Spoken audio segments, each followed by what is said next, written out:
बेटी। गोड़ अरे लागतानी बाबूजी। बहुरिया खुश रह खुश।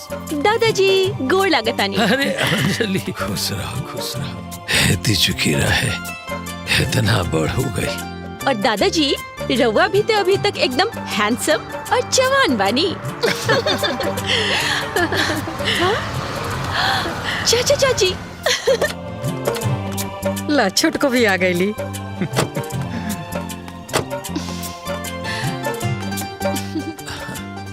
प्रणाम भाऊजी। प्रणाम भैया। प्रणाम खुश बाबूजी। रहो बहुरिया। प्रणाम भाभी। प्रणाम दीदी। खुश रह खुश रह। गोड़ लागतानी चाची। खुश रहा। दादाजी अब तो पूरा परिवार एक साथ बा। ई बार के दिवाली ना पूरा परिवार एकदम धूमधाम से मनावल जाई। हाँ हाँ बिल्कुल बिटिया। अरे धनीराम जी मालिक। दिवाली के तैयारी करो। जी मालिक। अब बाजार से सारा पटाखा ले और छुड़छुड़ी जरूर ले हो। जरूर मालिक जरूर। बचपन में अंजलि के छुड़छुड़ी बहुत पसंद रहे। थैंक यू सो मच दादाजी। चलिए बाबूजी। चला। ठीक बा दादाजी राउर तबीयत ठीक बा ना? हाँ बिटिया। हाँ तो देख के ही लग रहल बा एकदम फिट एंड फाइन बानी। बड़का लइकवा विनोद डॉक्टर हो काम में व्यस्त रहेले। छोट जाना मनोज इंजीनियर हो दिन रात काम में लगा रहेले। अच्छा ये बताई पढ़ा लिखा के शादी ब्याह करके अपना पैर पे खड़ा करके यही खातिर परवरिश कैले रहनी कि वो एगो फोनो ना कर सके। आ फोन तो छोड़ी जब यहाँ से फोन जाला तो दू गल बातों करे के उनके फुर्सत नहीं खे। इतना व्यस्त हो गए बाने जा हैं? न तो आवते बालो न रउआ के ले जाता लो। अकेले रउआ के यहाँ छोड़ देले बाड़न। नौकरी चाकरी गृहस्थी में व्यस्त होइलो और हम अकेले कहाँ बानी। तू बड़ा पंच लोग बा गांव समाज बा घरे धनीराम बाड़े कोनो बात के कमी नहीं खे। वो लोग जल्दी आई। एक बात बताई ईश्वर बाबू। हाँ मेला कितनू बड़ा होखे सांझी के सन्नाटा हो जाला। राउरी अकेलापन देख के हमरा एकदम नीक नहीं खेलागत। शिव प्रसाद जी हुलो आ जाइलो। चली ठीक बा। हाँ भोलेनाथ सद्बुद्धि देश कि वो लोग आ जाए। लेकिन छोड़ी ये सब बात हाई लिही रउआ तहिजा खाइब ना। हाँ लेकिन हम अपना प्रसाद साथे रउओ खातिर बना देवेली। ई मंदिर त राउरे बा एकरा के मंदिर के प्रसाद समझ के रउआ खा लेम। तू तो ऐसे करे ले जैसे कि तू डॉक्टर होख और हम मरीज। हमरा सेवा में दिन रात परेशान रहेला। अच्छा खा लेम। अब भुलाइब ना याद करके खा लेम। हाँ? ठीक बा चलो। हाँ ठीक बा।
पता न लइका खेले हुए सकीना।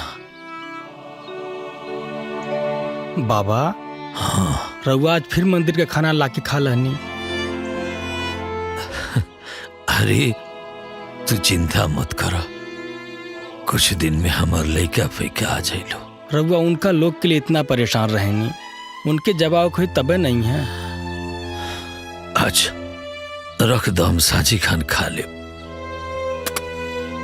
और सुना, तनी दुआरवा बाहर देता जी जा।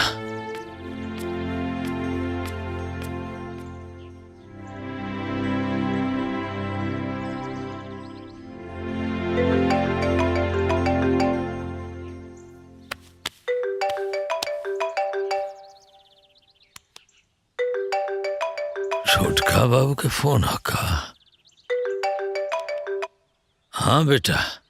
प्रणाम बाबूजी। अरे खुश रह खुश रह।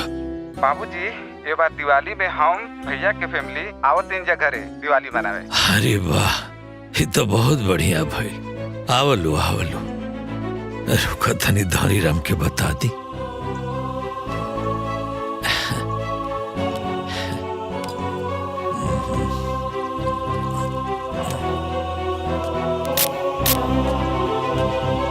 धनी राम। जी मालिक। धनी राम बताई। तारा पता बा का मालिक? हमार पूरा परिवार आ रहल बा। सच? हाँ, घर के साफ सफाई कर ली हो, राशन पताई बढ़िया से रखवा ली हो। हमरा बहुरिया लोग के कोनो कमी ना होके के चाहिए। जी हम खेते से जाके हरियर सब्जी तोड़ के लाई मालिक। पूछत का बड़ा, जा तुर के ले आवो। जी आज हमार मालिक अपने बेटा लोग के खुशी में इतना खुशबान है, इतना खुशबानी। वो लोग हर साल कहना आवे के पता नहीं है कि ना आई है।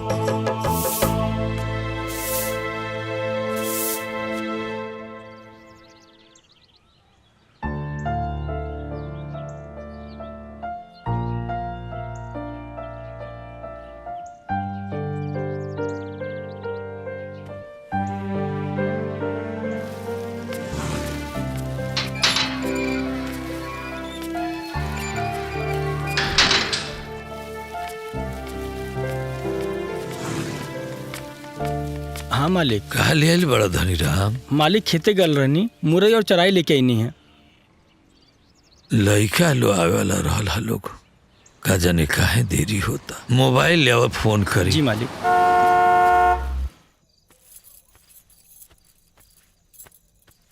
विद्या, ए विद्या, हाँ जी। ई का करता रू?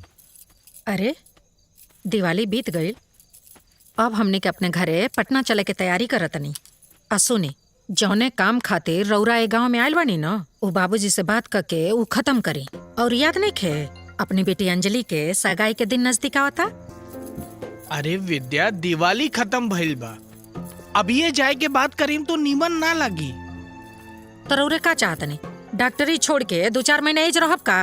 हाँ, आप पेशेंट सब भाग जाइए कुल, तो पैसा गिनल बंद हो जाई। धीरे बोला, देखा 2-4 दिन में बाबूजी के मूड देख के बात कर लिहल जाई। हाँ अंजलि। हाय राज, कैसन बाड़ा? हम ठीक बनी, तू बतावा। पता बा राज, यहाँ आइले अभी 2 दिन भइल बा, लेकिन ऐसा लग रहल बा कि जैसे एको जमाना हो गई तोरा से बात करल आ मिलल। साचो का? और घर में के बा?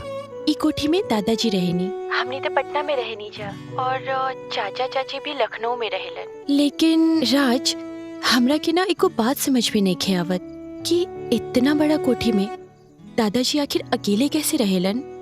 अरे पगली, तो तोहरा मम्मी पापा से पूछे के चाहिए ना। हमार दादाजी तो हमनी के साथे रहेनी, जब हमनी का शहर में रहे नी सन तो यहाँ रहेनी। आय अगर दादाजी गाँव में जानी तो हमार मम्मी पापा केहू न केहू जाके वहाँ के साथे रहेला। देखा, आज भी हमनी के परिवार के रिश्ता गांव से टूटल नहीं है। बात तो सही बा। पता बा राज, हमरा के पता ना ऐसन काहे लग रहल बा कि हमार दादाजी के साथ जरूर कुछ गलत हो रहल बा। वैसे हमें पता तो लगा ही ले, लेकिन तू अपन ध्यान रखिया, ठीक बा? ओके। और ये बात ना सुबह हम अपन दादाजी से जरूर पूछब कि आखिर का बात बा। ठीक बा, ध्यान रखिए अपन। हैप्पी दिवाली। हैप्पी दिवाली। अब जल्दी चल आई जैसे, ना तो खटमला मच्छर हमरा के काट काट के खा जियसन। मिले आइल रहा अपना बाबूजी से मिल लेला ना। अब सवेरे अपन काम करा आ चला एजा से। हाँ भाई, चले के तो बटलही बा। पहले बड़का भैया से सगरो बात हो चुकल बा। देखा, पहले आपके चक्कर में कहीं गाड़ी मत छूट जाए। जेठ जी कहस ऐसे पहले तू कह दा। ई जल्दी झंझट निपटावा आ कल चला एजा से। अरे हाँ हाँ, चले के तो बटलही बा, लेकिन कुछ पावे खातिर कुछ कष्ट उठावे के पड़ेला, तो थोड़ा सा झेल ला। हम ना झेलब, तू एजा बैठा आ रात भर मच्छर मारा, हम सुता तनी। अरे अच्छा भाई, तू सुत, हम रात भर मच्छर मारब।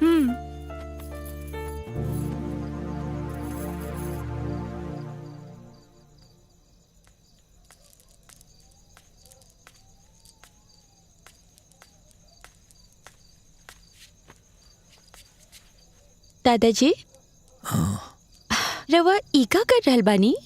दिवाली तो खत्म हो गइल बा ना? कजरौटा में काजल से खतनी बिटिया। दिवाली के काजल बड़ा शुभ होला।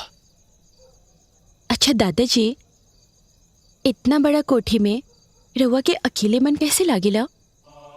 रवा हमने लोगन के साथे पटना में काहे न रहे नी?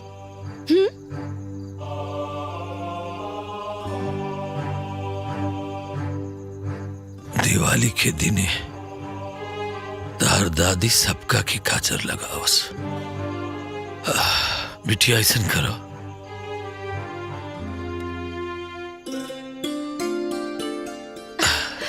तू सबका की काजर लगाता। हाँ ठीक बा, बहुत अच्छा रिवाज भाई दादाजी। हम सबके लगा के आवतानी।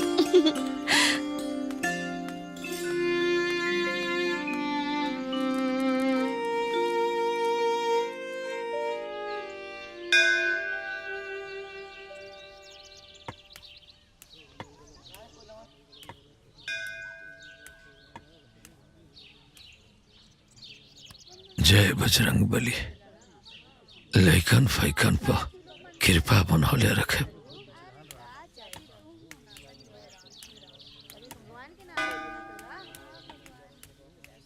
ईश्वर बाबू प्रणाम। शिव प्रसाद जी, हाँ, थोड़ा सा प्रसाद दे दे। भोजन घरे बनल हुई। हमार बेटा पतो आ गिल बालू।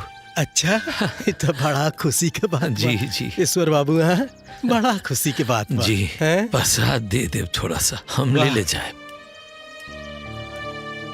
पंडित जी, अपना बाबू लोग के अइला के खुशी में यहाँ के झूम रहल बानी। ये तो चेहरे बतावता। हाँ जी बाबा। जी बाबा, कुछ दिन के खुशी के चांद निकलल बा, फिर अमावस लग जाई। ताकि सब कुछ आवेला का बनावे के। हाँ दीदी, वो का है ना कि हम तो अपना नैहरे में ब्याहे से पहले सब सीख ले रही। हमरा तो कुछ बनावे ही ना आवेला। ई का कहा तारू? तो फिर पटना में और खाना के बनावेला? पटना में खाना बनावे खातिर हम नौकर चाकर रख ले बानी।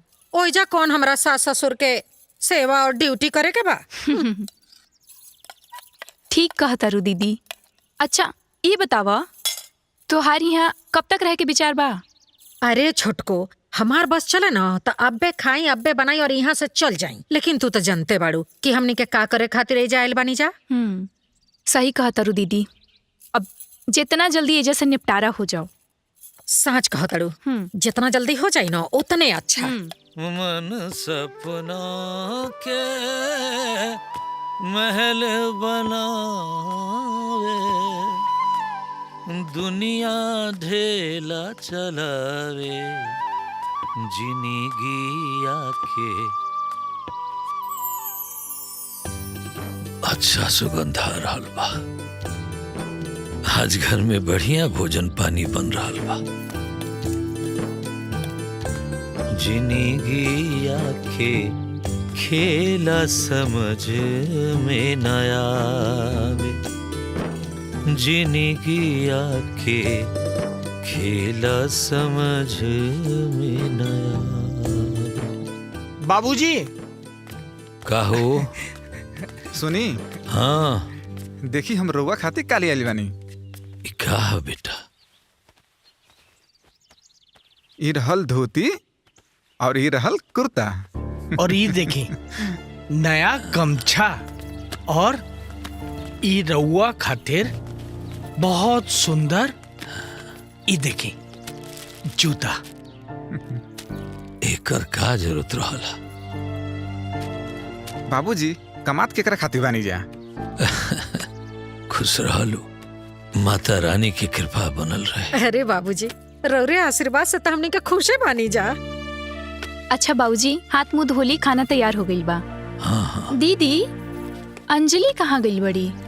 लाई गइल दी होई, बाबूजी। यही पड़ोस में अपना सखी सहेलियन के साथ खेले। ई गांव के खेत खलिहान हरियाली कितना सुंदर लागता ना। हाँ सही बात बा। अच्छा दीदी, जौन मजा शहर में बा वही जा गांव में कहाँ देखे के मिलेला? हाँ? शहर में बड़का बड़का बिल्डिंग, बड़का बड़का गाड़ी, बड़का बड़का होटल, का ना देखे के मिलेला। और हाँ, शहर में सिनेमा और घूमे फिरे में कितना मजा आवेला। लेकिन सही हमनी के बात बा। नसीब कहाँ शहर में घूमे के। बात तो सही बा, लेकिन एक बात पता बा, ये जहाँ रहेला ना ओकरा के उहाँ के जगह एकदम निमन ना लागेला। अब देखा रउआ लोगन यहाँ गांव में रहेनी तो तू लोगन के गांव ना अच्छा लागेला, हम शहर में रहेनी हमरा के शहर ना निमन लागेला। लेकिन पता बा गांव में ना एगो अलगी जादू बा। यहाँ के रीति रिवाज, संस्कार, यहाँ के हरियाली एकदम से मन मोह लेला। अच्छा दीदी, हाँ एगो बात कही, तहार मम्मी पापा हाँ और चाचा चाची तहार दादाजी के साथे निमन ना करेलन। जेकरा के पाल पोस के पढ़ा लिखा के नौकरी और बियाह करा के अपना पैर पर खड़ा करा देलन, आज उहे लोग शहर में जाके बस गइल बाड़े। अब बेचारे दादाजी अपना बुढ़ौती में एजा अकेले रह गइल बाड़न। हाँ, बड़ा परेशान रहेलन दादाजी एजा अकेले। बेचारे दादाजी, उनके ना केहू देखे वाला बा, ना सेवा करे वाला और ना केहू उनकर हालचाल लेवे वाला बा। और तो और सवेरे के खाना मंदिर के पुजारी जी दे देवेलन और सांझ के खाना हमार बाबूजी। हाँ,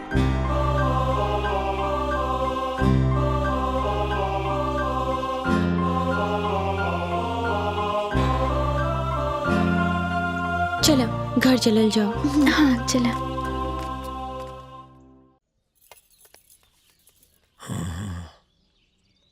बाबूजी हाँ, खाना खाई ना। अंजलि के आ जाए दो। अरे वो आ जाए, रउआ खाना खाई। हाँ हाँ रोमा खाई ना, चली खाई। दीदी पूछा ना। बाबूजी तनी हम जानल चाहत रहनी है कि अपन गांव में कितना खेत बाड़ी जायदाद वगैरह बाटे, तनी बताई ना। अरे वो कुल बाप दादा के बनावल संपत्ति है, वैसे तू काहे के पूछो तरी कुली? वो अरे हमरा के बहुत तेज भूख लागल बा। अंजलि, मम्मी फटाफट खाना दाना। अरे तू पता नहीं कहाँ कहाँ घूम के आयल बाड़ू, जा जाके तनी हाथ पैर धो के आवता, ओकरे बाद खाना खइह। अंजलि कैसन लागल गांव? सच बताई पापा, तो गांव में एह जे मजा बाना वो शहर में तो बिल्कुल ही नहीं खे। अब मम्मी हाँ? हम इधर उधर ना घूमत रहनी है। वो धनीराम चाचा के बेटी अंजू, ओकर दोस्त रेनू और पिंकी, वो सब हमर दोस्त बन गई बाड़ी, तो उहे लोगन के साथ गांव घूम रहल रहनी है। तो के गांव में अइला 2 दिन ना भइल, आई अनपढ़ गंवार लइकियन से दोस्ती कर रहल बाड़ू। वाह चाची, रउआ ते हमरा के रिश्ता के मोल ना समझाई ना, उहे बेहतर हुई। काहे कि रिश्ता ऊना होला जे जन्म जन्मांतर से चलल आ रहल बा। सच्चा रिश्ता ना 2 मिनट में भी बन जाला, आ ऊ जन्म जन्म तक चलेला। कितना बदतमीज हो गई बड़ी। ये संस्कार सिखेले बड़ू का दीदी? चाची रउआ से त निम्मने संस्कार बा। हमरा के इहो पता बा कि रउआ दादाजी के 1 महीना भी अपन घर में ना रख सकेनी। अंजलि इका आलतू फालतू बात करता रू, उहो अपने चाची से इहे संस्कार दल बानी।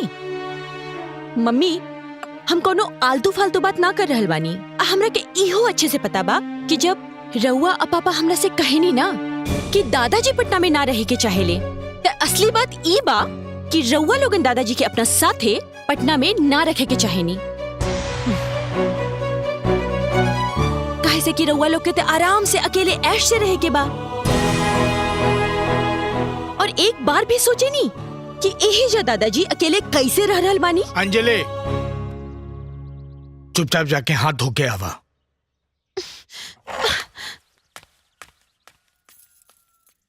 तू कुछ कहत रहा।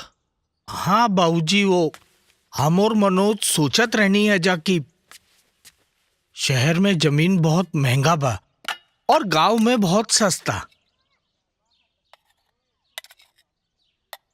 शहर बहुत महंगा बा, लेकिन शहर खातिर अनाज खाए पी के सामान तो सब गांव से ही जाला। बिल्कुल सही कह रहल बानी दादाजी। वैसे दादाजी, रउआ जे मंदिर बनवले बानी गांव में, वो मंदिर कहाँ बा? अरे बेटा, गांव के पूरब में बा, देख लिया जाके। गांव ते हम घूम लेनी दादाजी। खाना खाए के बाद रउआ हमरा के मंदिर घुमाइब का? बिल्कुल, खो जाता। अरे वाह दादाजी, मंदिर तो बहुत ही सुंदर बा। हाँ।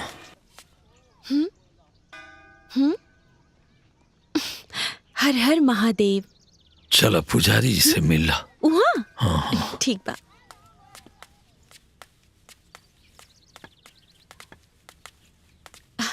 शिव प्रसाद जी। अरे ईश्वर बाबू, आई आई आई। गोड़ लागतानी पंडित जी। अरे जुग जुग जिया बिटिया, जुग जुग जिया। हमरा के पहचान गनी?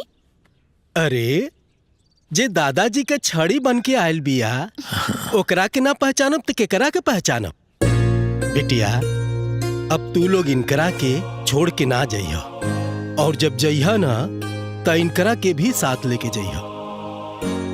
तू लोग के बिना ये बड़ा बेसहारा और उदास रहल। देखा, इतना भरल पूरा परिवार बा, ओकरे बावजूद भी ये एकदम उदास और तकलीफ में रहल। जी पंडित जी, इहे खातिर तो हम आइल बानी ना, दादाजी के छड़ी बने। अब हम दादाजी के कबो अकेला ना छोड़ब। अब दादाजी के कौनो दुख चिंता ना हुई। देखा बेटा, जब से तू लोग यहाँ आयल बाड़ू ना, ईश्वर बाबू के सूखल जिंदगी में बहार आ गइल बा। देखा कैसन चेहरा इनकर मुस्कुरात बा। दादाजी, रउआ परिवार के खातिर इतना दुख सहनी ना, लेकिन आप अगर रउआ के केहू भी दुख देना तो ओकरा से भी ज्यादा दुख मिली। हाँ बिटिया। अब एक कॉल आ रहल बा, हम बात करके आ रहल बानी। बतियाल। हेलो अंजलि, कैसन बाड़ू? हम तो ठीक बानी, तू कैसन बाड़ा? अरे अंजलि, तू तो गांव जाके हमके भुला ही गईलू। ना एको मैसेज, ना एको कॉल। अरे का कर रहल बाड़ू ओइजा? राज, हमरा के ना यहाँ गांव में एगो नया साथी मिल गइल बा। नया साथी? ये का बात कर रहल बाड़ू तू? हाँ राज, जब नया दोस्त मिल जाला तब पुराना दोस्त के तो भूले ही के पड़ेला ना। अरे तू पगला गिल बाड़ू का? ये क्या कहता रू? गलत बात मत करो। राज, अब हो गइल तो हो गइल, और वैसे भी प्यार और दोस्ती होला के कोनो कारण ना होला। अच्छा सुना, फोन रखा। हम ना यहाँ शिव मंदिर में आइल बानी दर्शन करे खातिर अपना नया साथी के साथ ही। देखा तू ऐसा मत बोला। ओके बाय।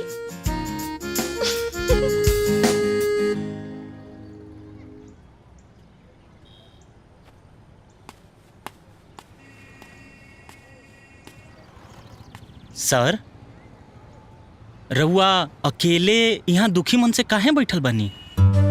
अरे यार, का बताएं, वो जौन अंजलि बाड़ी ना, वो कहत अरी गांव में उनका केहू साथी मिल गइल बा। रउआ मानी या ना मानी, भाभी तोहरा प्यार के परीक्षा ले रहल बाड़ी। का बताएं, तू तो जाने ला ना कि अंजलि और हम कितना प्यार करेनी आपस में, और हमनी के प्यार हमनी दोनों के परिवार के भी मंजूर बा, और अब तो और हमनी के ब्याह भी तय होके वाला बा। तब वो ऐसन बात करती है, और गांव में जाके कोनो गंवार से प्यार कर लेलक। रउआ तैयार हो जाई प्यार में परीक्षा देवे खातिर। हम तो तैयार बानी। हमार और अंजलि के प्यार के बीच में अब जे भी आई वो जान से जाई। ठीक बा पंडित जी, गोड़ लगतानी। खुश रहा बिटिया, जुग जुग जिया। अच्छा शिव प्रसाद। हाँ ठीक बा। के रहला बिटिया? अब दादाजी वो राउत खानदान के होखे वाला दामाद के फोन रहे, ओकर नाम ना राज है। दादाजी राज ना बहुत अच्छा लड़का बा, बहुत ही खानदानी, बहुत नेक दिल, बहुत सच्चा। अब राज और हम एक साथे कॉलेज में पढ़े नहीं जा, वो हमार साथी बिया। हमार दोस्ती देख के मम्मी पापा हमार बिया राज से फाइनल कर देले बड़े। लेकिन दादाजी राउर आशीर्वाद के बिना ना हमें रिश्ता ना करब। हम कहाँ वहाँ जा पाए बिटिया। अरे दादाजी रउआ के कहीं जाए के जरूरत ना बा, उ लोग के रिश्ता करे के बा तो उ लोग यहाँ आई, राउर आशीर्वाद ली और रिश्ता पक्का करके जाई। तारा लड़का पसंद बा न बिटिया? दादाजी हमरा के वो पसंद बा और वो हमारे कॉलेज के अच्छा साथी भी बा। लेकिन दादाजी जब तक रउआ ओकरा से ना मिलब, ओकरा के पसंद ना करब, तब तक हम हामी ना भरब, काहे कि राउर आशीर्वाद के बिना कुछ ना होई। काहे के ई सपना दिखावा तारू? तारा पता बा ना, आज ना तो कल तू शहर चल जाइबू और फिर बुढ़ा अकेला हो जाई। जिकरा फिक्र करे के चाही वो तो करते नहीं है। झूठे ने सने के धागा में मत बांध बिटिया, मत बांध।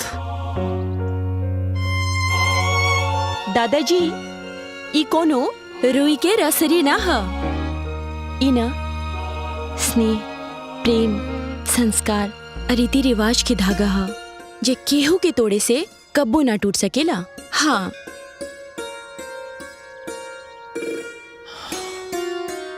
चलो ठीक बा दादाजी, चले आराम से।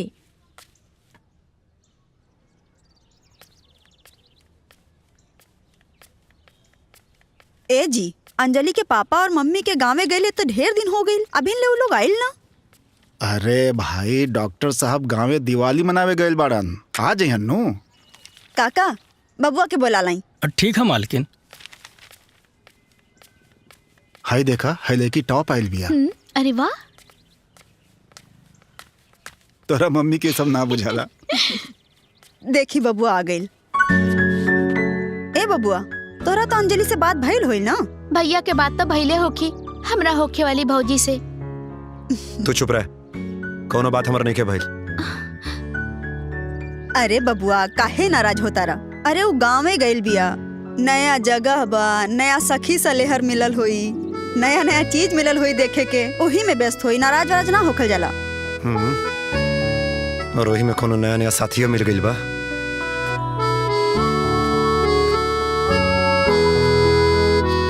भैया हाँ? कहे तो उठ के यहाँ चलेला, का भइल बा? भाभी से कुछ भइल है का? ओकरा के गांव में कोनो नया साथी मिल गइल बा, अब ओकरा के हमार कोनो जरूरत नहीं है। ना भैया, अंजलि भाभी बहुत अच्छा बाड़ी, तरह से बहुत प्यार करेली। छोड़ा, कोनो प्यार व्यार ना करेली वो। ज्यादा मत सोची भैया, चली आई। जान तड़ू छोटको, एजा से ढेर सखी सलेहर न हमार पटना में बाड़ी कुल, एजा के तो सब गुर गंवार बाड़ी कुल। ठीक कहा तारू दीदी, लखनऊ में घूमे के जौन मजा बानू उ एजा गाँव में कहाँ बा। सच कह तड़ू छोटको, अंजलि के पापा न हर हफ्ते में हमके सिनेमा देखावे ले जानी सिनेमा हॉल में। अरे दीदी, हमके भी ना अंजलि के चाचा हर हफ्ता लेके जालन लुलू मॉल। हाँ, अब हमरा के केहू कही नू कि शहर छोड़ के गांव में रहला त हमरा से ना हुई। तहरा का लागता छोटको, हम जब से गांव में आइल बनी न हमर सांस फूलता, लेकिन ए बार न अंजलि के पापा इतना मान मनोवल कैनी है, जिद कैनी है, तब जाके हम आईनी है ना, तो आईती नहीं हम गाँव में। हमरो अब की बार आखिरी बा दीदी, एकरा बाद हम गांव में सड़े खाती कब्बो ना आई। सुना, जौन प्लान लेके ये दोनों भाई आइल बालो, अगर वो प्लान सक्सेस हो गइल तो हमने के गांव में दोबारा आइले के कोनो जरूरते ना पड़ी। भगवान करे दीदी कि ई प्लान सक्सेसफुल हो जाओ, तब अगला साल ना हम मनोज आइम जब पटना घूमे खातिर। काहे ना आइबू पटना घूमे खातिर? अरे हम अंजलि के बियाह भी तो तय कैले बानी, तो अइहा तो बियाहो अटेंड कर लियो और पटनो भी घूम लियो। हमने के दोनों देवरानी जेठानी मिल के ना पूरा पटना में घूम के शॉपिंग कर जाई। ठीक बा। चाय छनी चाय बन गल, चाय बन गल। पढ़ाई तार ठीक चलत है ना बिटिया? हाँ दादाजी, बहुत बढ़िया चला था पढ़ाई। इली चाय पी।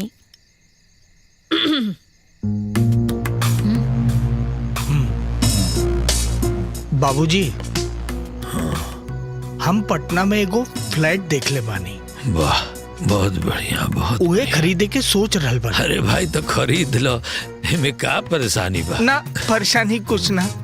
अब इस साल अंजलि के ब्याह तय कर ले बानी। अंजलि के ब्याह की चिंता तू मत करो।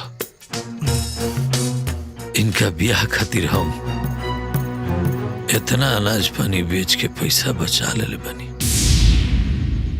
ब्याह तो गाँव में नहीं हुई है।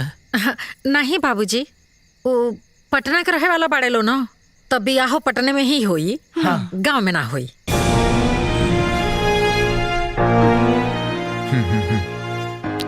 बाबूजी, हम कुछ कहल चाहता नहीं। बोला। बाबूजी, लखनऊ में एक फ्लैट देख ले बानी और हमरा और भैया के तो गांव में रहे के बाना, तो हम सोच रहल बानी कि गांव के जितना खेत खलियान बा कुल बेच दियल जा।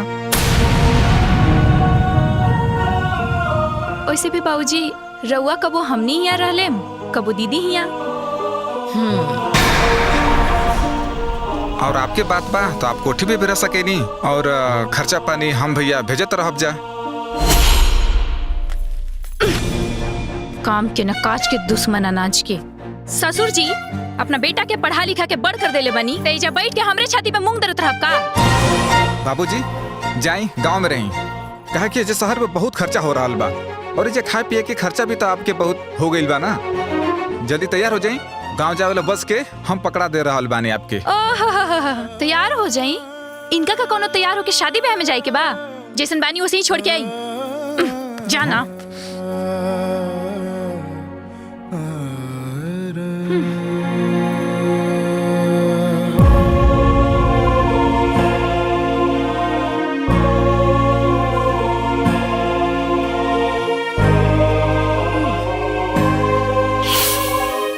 खर्चे की का बात बा? वैसे भी अपने बनावल मंदिर में चढ़ावा खाए पिए खातिर खूब मिलेला।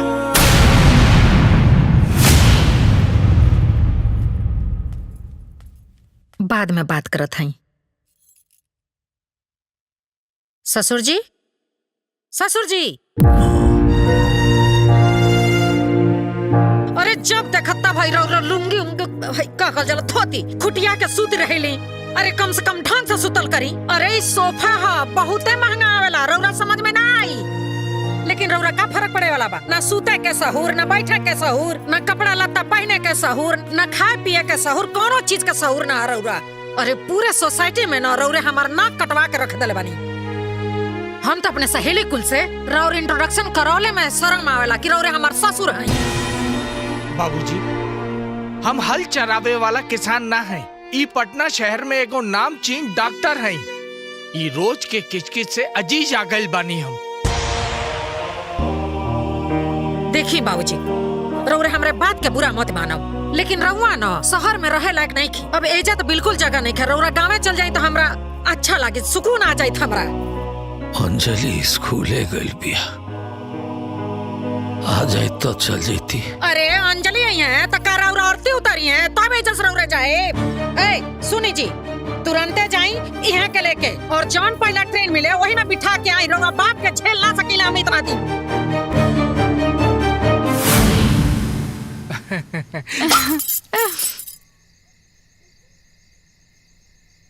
मनोज, हाँ हाँ भैया, हम कहतानी कि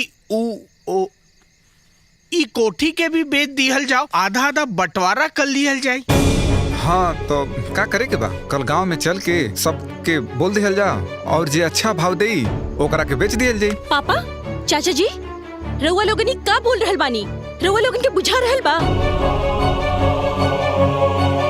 अंजलि, दादाजी, जब बड़ लोग बात करे ना तो छोट लोग के बीच में ना बोले के चाहिए। जब देखा तब पकड़ पकड़ करत रहेली, कुछो बोले के सहूरे निखे।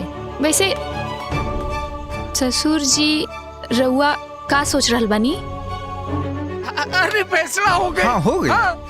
कल बस कोठी और खेत बेच दिया जाए, बंटवारा कर लिया जाए। जैसन ठीक समझिए भैया। हाँ, चला चल।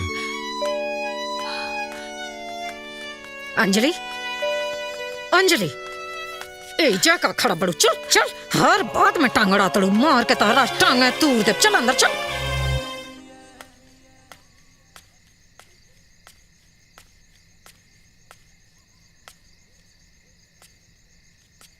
दादाजी। अंजलि, आवा।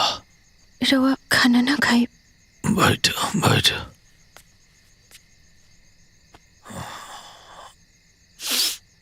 दादाजी, रउआ के रहते ई घर और खेत खलियान सब कुछ पीछे के बात हो रहल बा, और रउआ कुछ ना कहा था नी। क्या करती बिटिया,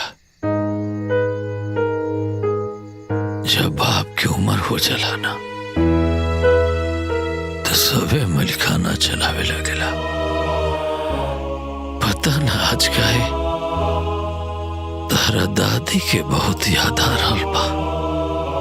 दादाजी हमरा साथे पटना चली ना। पटना? एक बार पटना गई रहनी, तब तो बहुत छोट रहलू। हम गांव के गंवार मनी शहर में कहाँ रह पाई। पूरा जिंदगी तो गांव में बीतल, अब तो भगवान के यहाँ जाए के समय आ गइल बा। अब जौन होई तो होई ही जा होई। हम जानता नहीं दादाजी, रउआ जी बोले के चाही वो ना बोल पा रहल बानी, और जे ना बोले के चाही वो लाचारी में बोल रहल बानी। मम्मी पापा चाचा चाची रउआ साथे बहुत गलत कर रहल बाड़े। जौन माई बाप अपने लड़कन के पढ़ा लिखा के होनहार बनावेलन, वही लड़का काहे अपना माई बाप के अकेला छोड़ देवेला? काहे? का सोचत रे बिटिया? दादाजी, हम यही सोच रहल बानी कि जवन पेड़ जिनकी भर सबके छाव देलस, वही पेड़ के छाया जब धीरे धीरे मुरझा जाला, वही लोग सब धीरे धीरे ओकरा से दूर हो जाला। अरे वाह, हमार पोती तो बड़ा समझदारी वाली बात करती है। अच्छा ही बताओ, कुल कहाँ से सीखले बाड़ू? रवे न पोती है हम दादाजी। दादाजी, हमरा के पता बा मम्मी पापा चाचा चाची रवा के अपन साथ रखे के नहीं चाहत। ना बिटिया ना, ऐसा बात नहीं के। अरे वो लोग हमरा के बहुत प्यार देला, बहुत सम्मान देला। हम सब समझ गए बानी दादाजी। अच्छा तो वो काम करो, हमरा सवेरे उठे के बा। लेकिन दादाजी, तू जा, अब तू आराम करो, हमरो आराम करे के बा। अच्छा चली सो जाई जल्दी। हाँ हाँ सो जाई चली।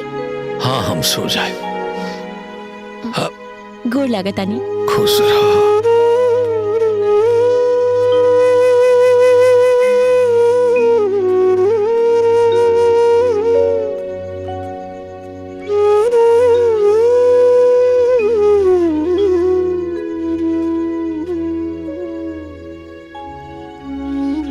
अपना दादाजी के थोड़ी बच के आल भी हमर पोती, हमरा बुढ़ापा के सहारा।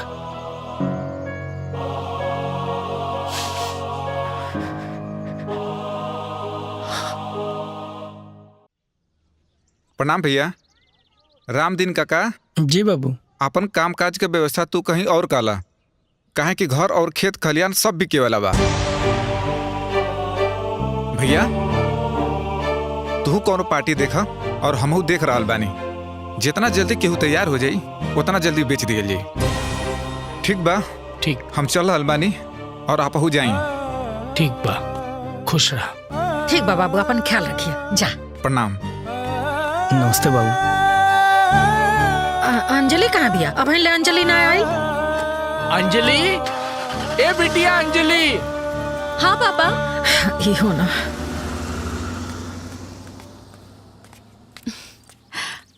अब मम्मी इराउट पर्स छूट गई रहे। ला। ए बिटिया, तू अभी तक तैयार नहीं खू? अरे जा, जाके तैयार हो जा जल्दी।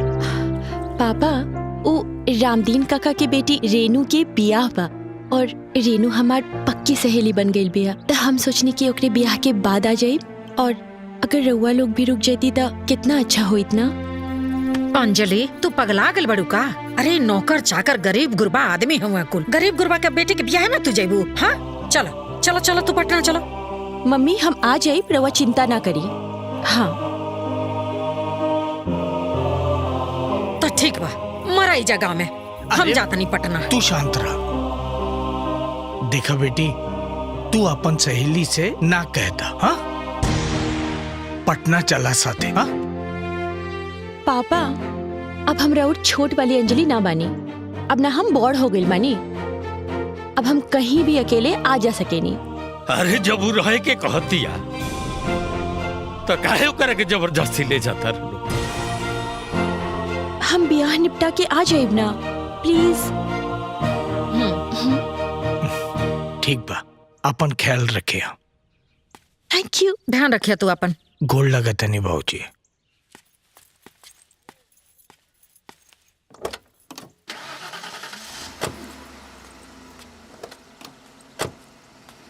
मेहमान तो तू हो, तोहरो एक दिन जाए के बा। तू काहे रुक गइलू? हम मेहमान ना बानी,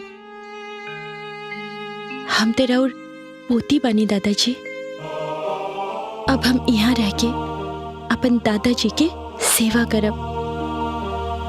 एक बात बताई दादाजी, कि माँ बाप अपन बाल बच्चा के पढ़ा लिखा के इतना बड़ा इंसान बनावेला कि जब ओकर माँ बाप बूढ़ा होई तो बुढ़ापा में ओकर सेवा करी, न कि ई खातिर कि वो अपन बूढ़ा माँ बाप के छोड़ के शहर चल जाई।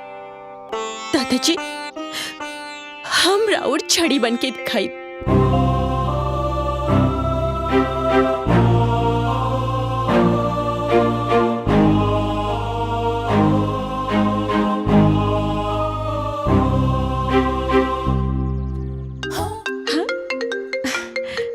पापा के फोन है। चल।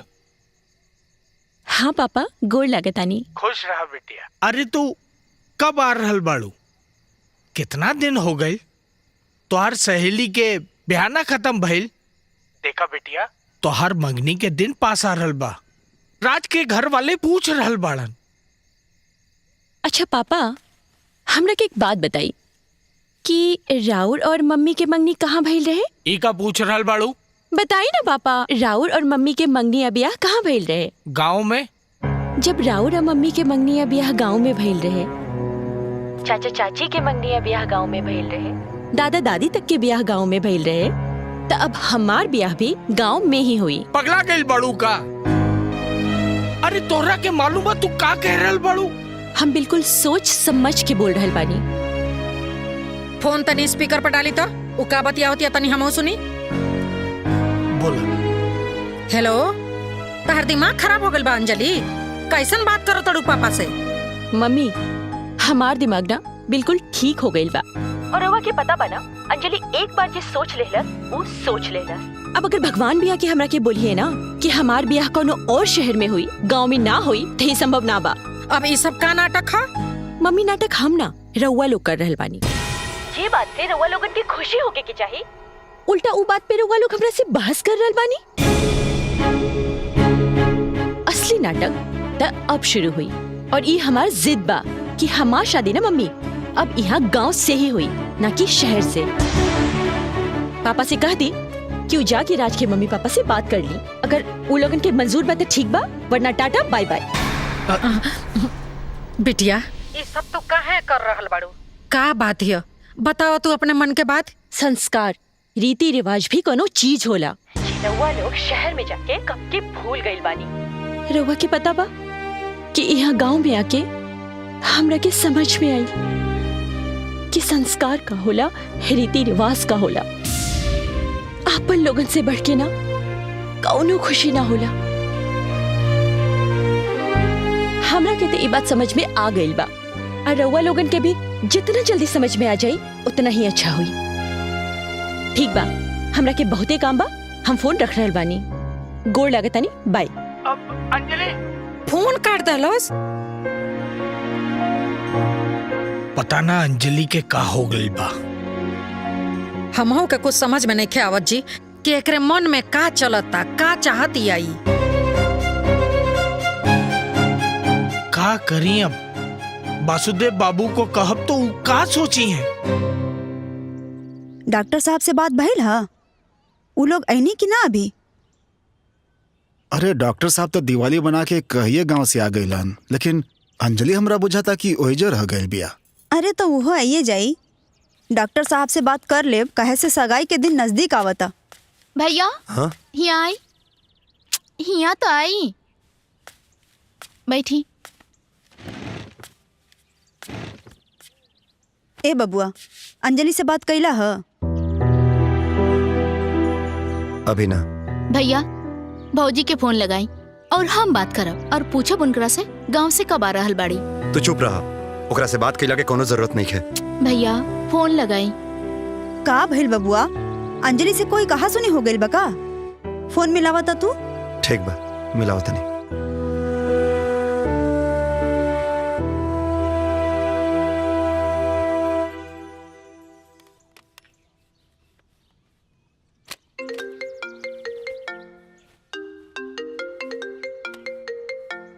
अंजलि बिटिया। जी दादाजी। देखा तार फोन आवता।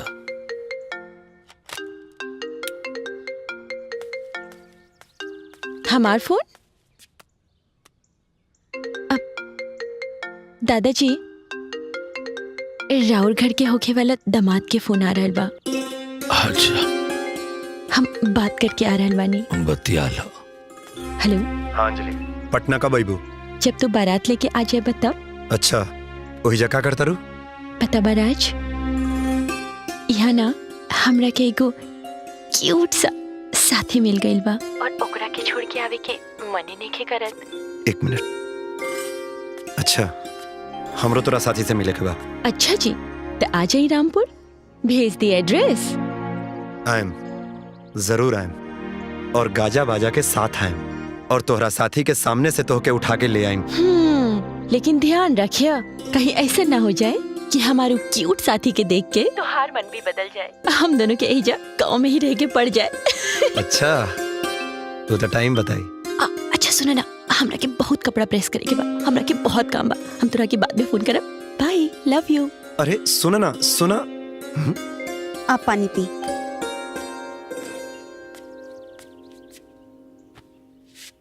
का बेटा, का बात भइल? अरे पापा वो गांव में जाके कपड़ा प्रेस करतिया। कपड़ा प्रेस करतिया? हाँ। और का बात भइल? वो हमनी सब के रामपुर बुलावतिया। रामपुर? अच्छा, भैया के शादी के दिन रखे खातिर हम सबके रामपुर जाए के पड़ी।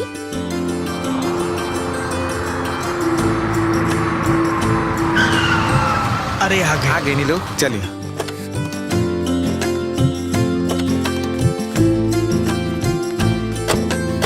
प्रणाम। अरे रहुआ जाना तानी, बहुत दिन के बाद गांव घूमे के मौका मिला था, आनंद आ गया। देखिए जी, आई। चलिए। प्रणाम। नमस्ते। प्रणाम। नमस्ते। ये हमार बाबूजी हैं। जी जी, प्रणाम। आई। प्रणाम। खुश रहा बेटा। प्रणाम दादाजी। खुश रहा बाबू, बैठ। बैठिए बाबूजी। बाबूजी, हम और विनोद भाई साहब साथ में ही डॉक्टरी करें नीचा। अच्छा अच्छा। अच्छा, ही लोग से मिली। ये हमार पत्नी यशोदा है। नमस्ते। आई हमार राज बेटा है। आई तो हमार लाडली बेटी गुड्डी है। मनोज। हाँ भैया। जवन बात बहिल रहे, केहू से बात बहिल की ना?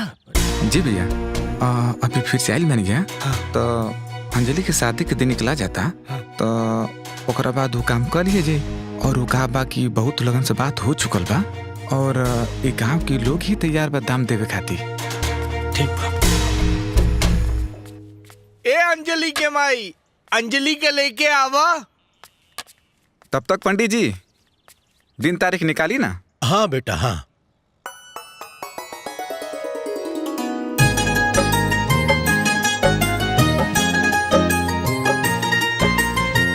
नमस्ते।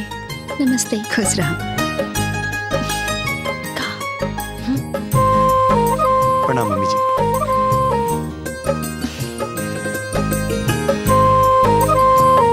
का भाई यह सब बा उतर गांव वाला साथी के बा। अच्छा तो के देखे के बा वो यही छे बा। ई है हमार दादाजी, हमार नया साथी। कैसे लागल? अरे ये तो हमरा बहुत नीमन लागल। तोहरा के बताओ तनी। पंडित जी, ओ हाँ? पंडित जी, कोनो डेट निकलल? हाँ ईश्वर बाबू जी अगला महीना में 4 और 8 के लगन बा, लेकिन 16 तारीख वाला बहुत बढ़िया बा। तारीख के कोनो समस्या नहीं के। हम तो अपन बेटी के ब्याह शहर में करे के चाहत रहनी, बस बेटी के जिद के आगे मजबूर बनी। पापा हम राज के जाने ली, पहचाने ली, और राज हमार बहुत अच्छा दोस्त भी बाड़े। लेकिन ये ब्याह खातिर ना हमारे को शर्त बा।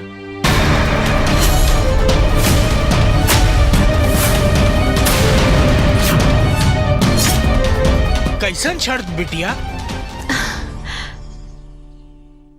हम रउआ लोगन से कहल चाहता नहीं कि हमार दादाजी, हमार चाचा आ पापा के पढ़ा लिखा के बड़का आदमी बनवलन।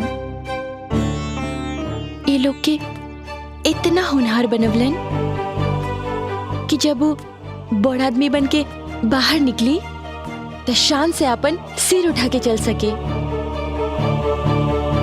लेकिन और हमार दादाजी जब बूढ़ हो गई नहीं, और जब यहाँ के अपन संतान लोगन की सबसे ज्यादा जरूरत रहे, तब तक सब लोग अपन अपन जिंदगी में व्यस्त हो गई, शहर जाके बस गई।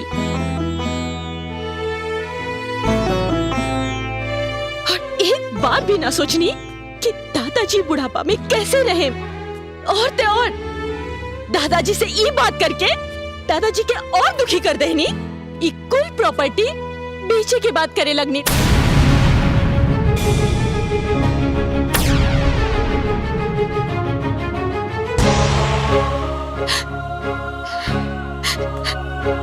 जब से हम गांव आइल बानी ना दादाजी, तब से हमरा हुआ के अकेलापन और उदासी में देख रहल बानी।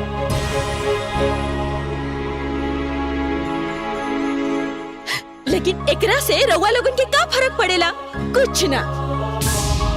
रउआ लोग एक बार भी ना सोचनी कि दादाजी बुढ़ापा में ई अवस्था में यहाँ पे कैसे रही। तो ठीक बा, अब हम सोच ले बानी, और हमार शर्त ई बा कि बियाह करके राज हमरा और दादाजी के साथे इहे रहे हैं।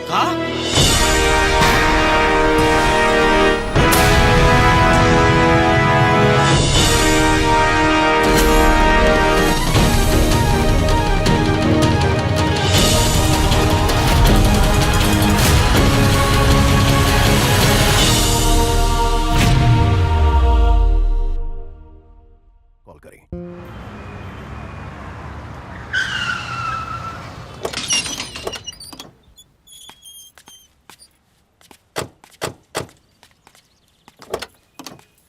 यशोदा, अंजलि जैसन आधुनिक लड़की आप ऐसन फैसला काहे कैला सुहो अपन दादाजी के लेके? ये बात हमरा कुछ समझ में आवत नहीं खे।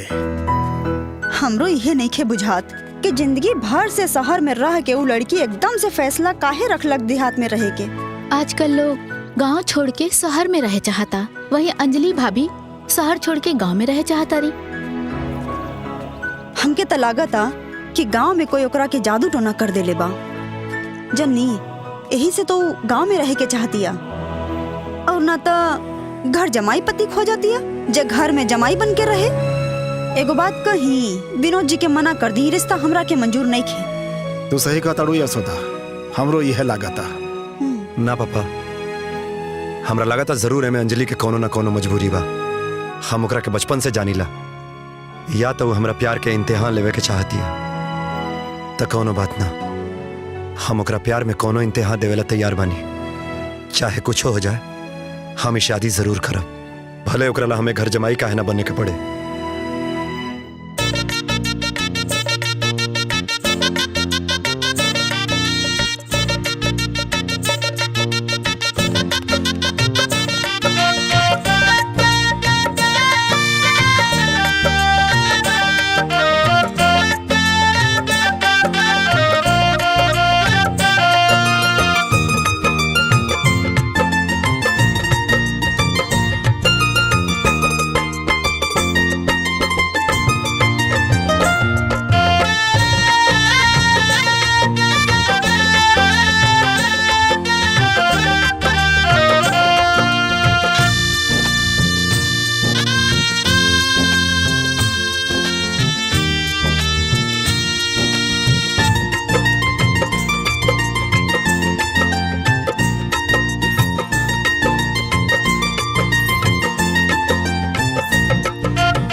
तब समझे जी, अब तो सब अच्छा से हो गए, अब हमने के निकले के आदेश करी। अरे रात बहुत हो गई, रउआ सुबह निकल जाए।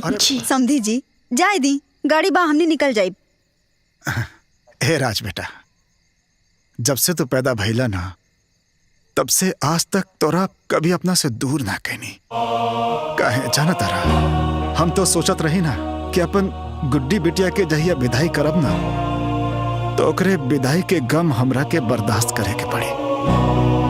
लेकिन आज हमरा के बेटा के विदाई के गम बर्दाश्त करे के पड़ रहा बा। लेकिन कोनो बात ना बेटा, सब ठीक बा। बेटा अब हम तोरा के जब हमने की याद आवे ना, आवत जात रही है। और हाँ, यहाँ लोगन के कोई शिकायत के मौका मत दिहा। हमरा बहू के विदाई करा के जल्दी ले आई। भैया राखी में जरूर आई है। ठीक बा, तब हमने के आदेश करा। अच्छा अच्छा, प्रणाम प्रणाम। खुश रह बेटा, चल।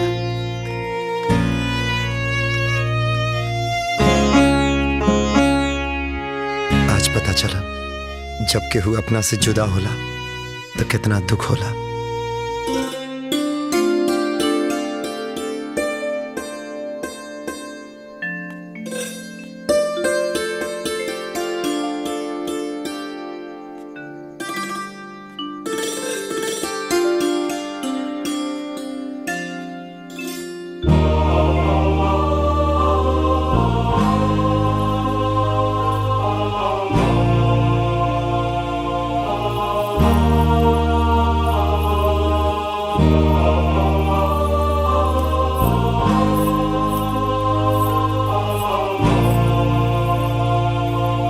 राज, हमरा के ते लगल कि तू यहाँ आके हमार घूंघट उठेबा, लेकिन तू तो यहाँ मूर्ति नियन आके बैठ गईला। का भइल राज, तू ई ब्याह से खुश न बड़ा का? ना अंजलि, हम ब्याह से खुश बानी, लेकिन तोहरी ब्याह करे के तरीका हमके समझ में ना आइल। तू ऐसन शर्त काहे रखलू? पता बा राज, हम जानत रहनी हा कि हमरा से शादी के खातिर हम कौनो शर्त रखब ना, ते हमार राज मना ना करिए। पता बा राज, पहले हम सिर्फ दोस्त रहनी है, लेकिन अब हम दोनों शादी के पवित्र बंधन में बंध गई नहीं, और अब हमनी के रिश्ता और भी ज्यादा गहरा गईल बा। तोरा के पता बा हम ई ड्रामा काहे कइले बानी? सिर्फ और सिर्फ दादाजी के खातिर। तोरा के पता बाना दादाजी यहाँ इतना बड़ा कोठी में अकेला उदास रहेनी। तका वो लोग दादाजी के अपना साथे ना रखेला? हम बहुत छोट रहनी है, हमके ना थोड़ा थोड़ा याद बा कि दादाजी पटना गए रहनी। वहाँ पे हर हमेशा पापा मम्मी दादा के गवार देहाती बोल के जलील करत रहे। सेम ये चीज दादाजी के साथ लखनऊ वाले चाचा भी करत रहलन। आखिर दादाजी ये सब काहे बर्दाश्त करती? और फिर अपन उहे मायूसी और उदासी लेके आ गई नहीं यहाँ गांव में। एक बात बताई राज, चाची या मम्मी के तो समझ में आवेला, वो लोगन ते दोसर घर के बेटी बाड़ी, लेकिन पापा चाचा वो लोगन ते दादाजी के आपन संतान बाड़न ना। इहे से हम फैसला कईनी हम कुछ तो ऐसा जरूर करब जेकरा से हम पापा और चाचा दोनों के सबक सिखा सकी।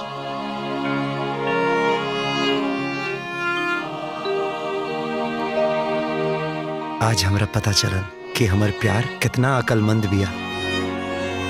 देखिए तू जवन फैसला कइले बाड़ू ना एकदम सही कइले बाड़ू। तोहारी फैसला के पूरा गांव मिसाल दी, और हमके गर्व बा कि तू हमार पत्नी बाड़ू। हम तोहरा साथ हर सिचुएशन में खड़ा बने। लेकिन राज, हमरा के तोहरा से एगो और वादा चाहिए।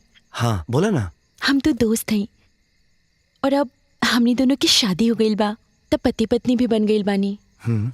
लेकिन जब तक हम घर में बानी ना, तब तक हम दोनों दोस्त बन के रहब, जब तक कि हम अपन ससुराल बहू बन के ना चल जाई। ठीक बा ना? हाँ? अरे पगली, हम कहनी ना कि तोरा हर फैसला के साथे हम खड़ा बानी, हर जगह। थैंक यू सो मच राज।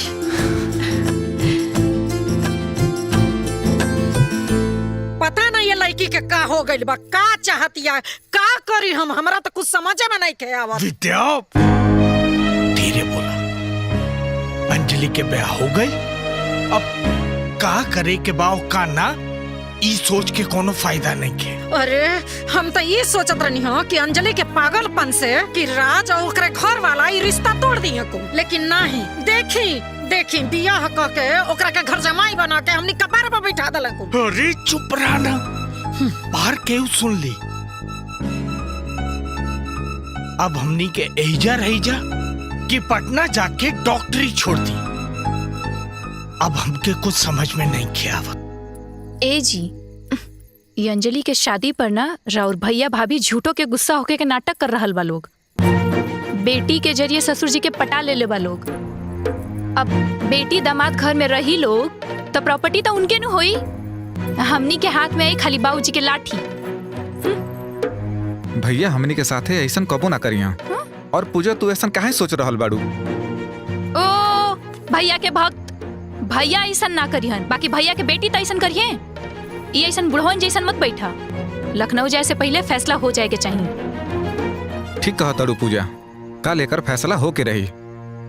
राज के दामाद बना के पूरा प्रॉपर्टी के झीटे के होशियारी कर रहल बा लोग, लेकिन ये मंसूबा पे कामयाब ना होके दे। चला भगवान के शुक्र बा कि तोहरा दिमाग में ई बात आइल। अब बिहाने एकर फैसला हो जाए के चाहिए।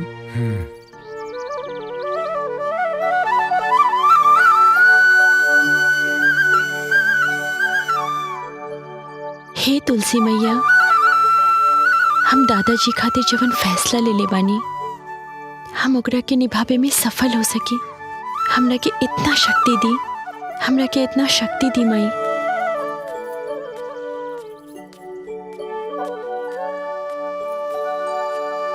खूब पढ़ा लिखा के लेके आयल बना भैया, ऐसा चलना कि पूरा बंटवारा करे के सिस्टम ही खत्म कर दिया। मनोज,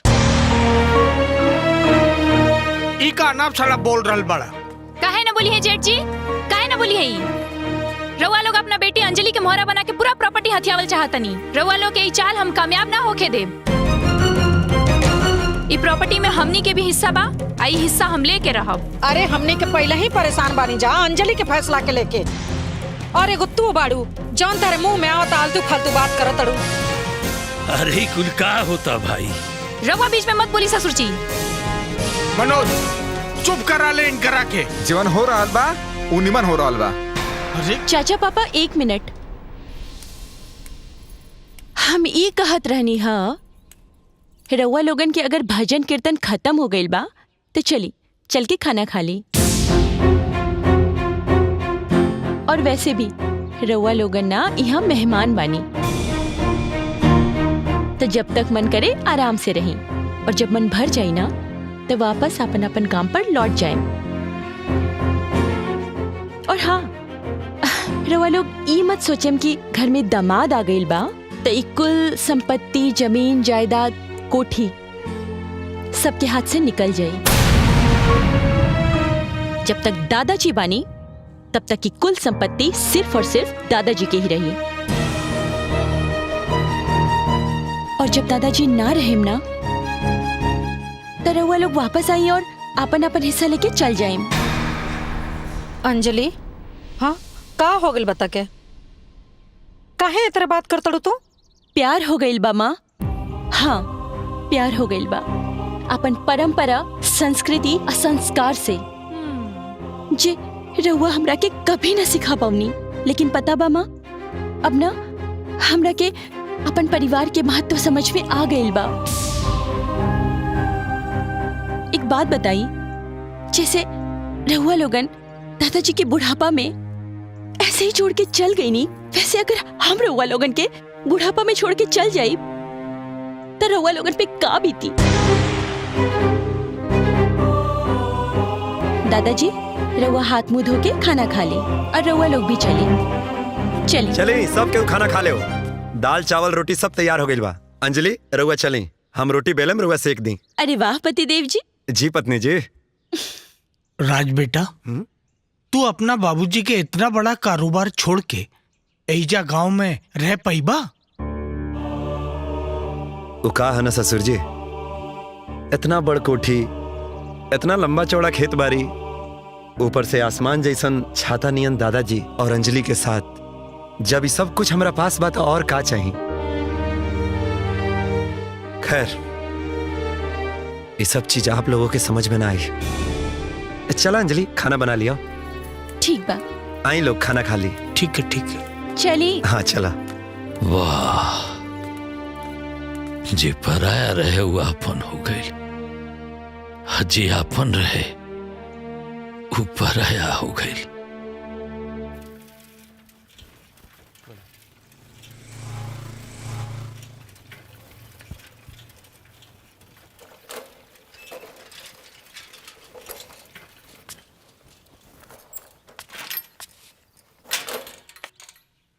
मालिक, मालिक कहाँ बानी? मालिक, राम राम मालिक। राम राम। का हो धनी राम? ठीक है बा मालिक।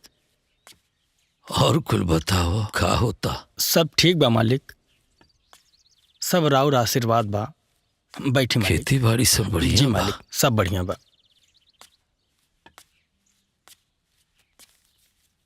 हाँ।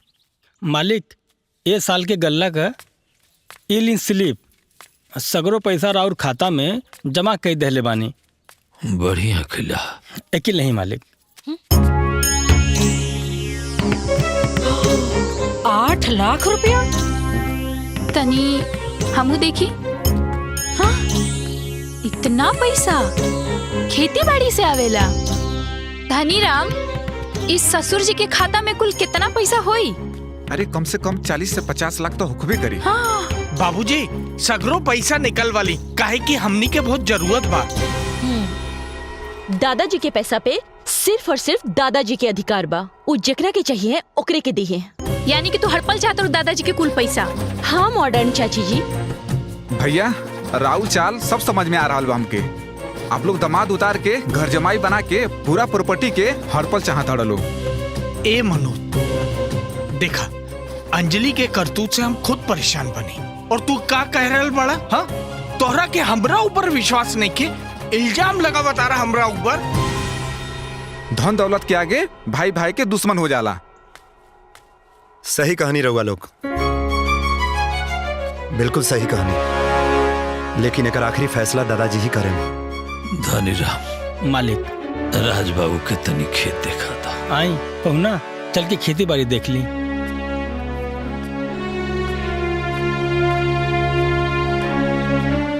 अब एक और फैसला अंजलि करिए। अंजलि क्या करी बाबूजी? अंजलि तो भैया के ही बिटिया है ना।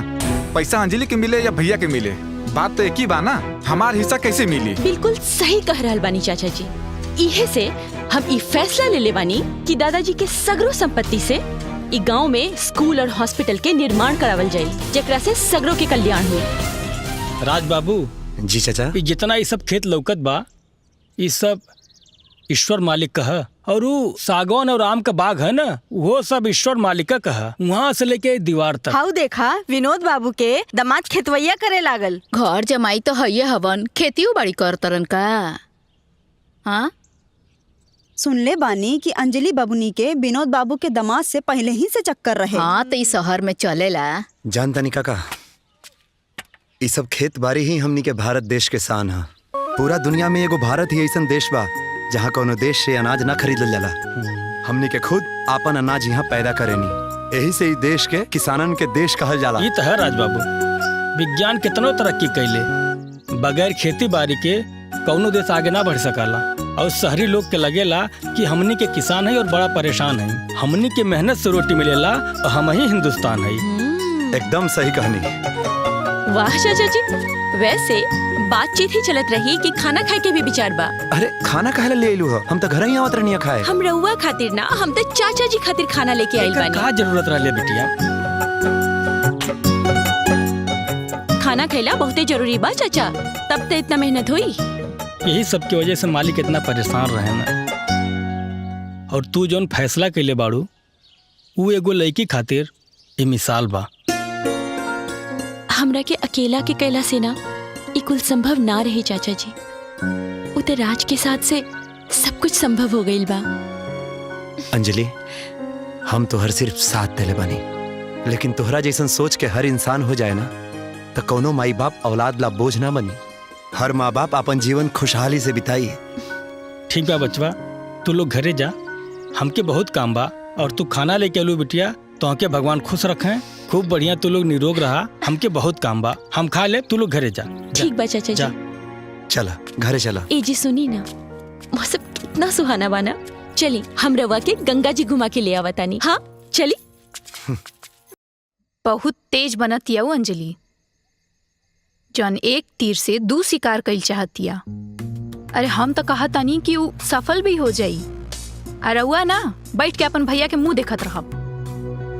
हम कहतानी कि उहे दोनों जना के चाल ह। बस ये अंजलि के ना खाली अपन मोहरा बनीले बा लोग। रउआ ना कुछ करी अपन प्रॉपर्टी में हिस्सा खाती, ना तो जब बैठ के नौकरी भी जाई, अब प्रॉपर्टी में अपन हिस्सा भी। कहत रहल बानी का लड़ाई करी? लड़ाई? अरे रउआ सोशल मीडिया और न्यूज़पेपर ना देखे नी का? लोग प्रॉपर्टी खातिर बड़ा बड़ा मर्डर कर देवेला। रउआ से तो खाली लड़ाई के बात करतनी, हम तो कहतनी कि बुढ़वा के लकवा मार दो बस। ये कुल का कह रहल बड़ू तू? ये सुन ली तो सुन ली, हम डराई लगा केहू से। चाचा जी, चाची जी आ जाई ना, खाना लाग गइल बा। सुन ला। चली। हाँ खाई ना। आई बैठी।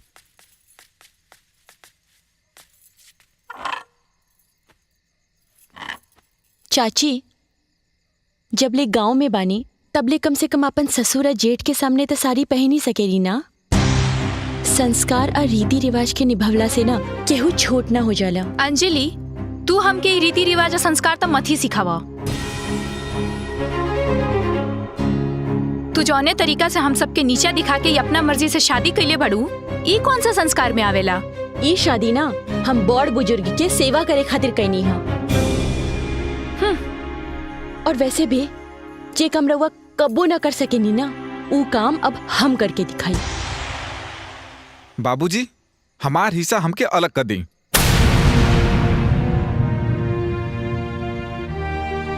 फिर चाहे जैसे चाहे वैसे करी। कैसन हिस्सा? तू लो अपना हिस्सा के अधिकार खो चुकल बाड़ा।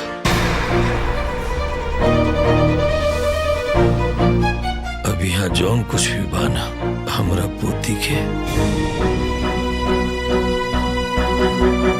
और हमरा दामाद जी के बा।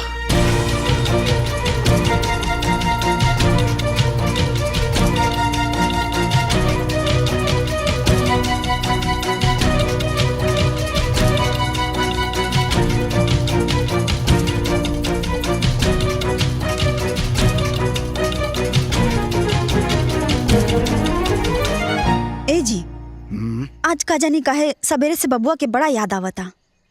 तनी फोनवा लाई ना, तनी फोन में लाली बतिया ली। लगावा। हाँ। हम हूँ यह सोचत रहनी है।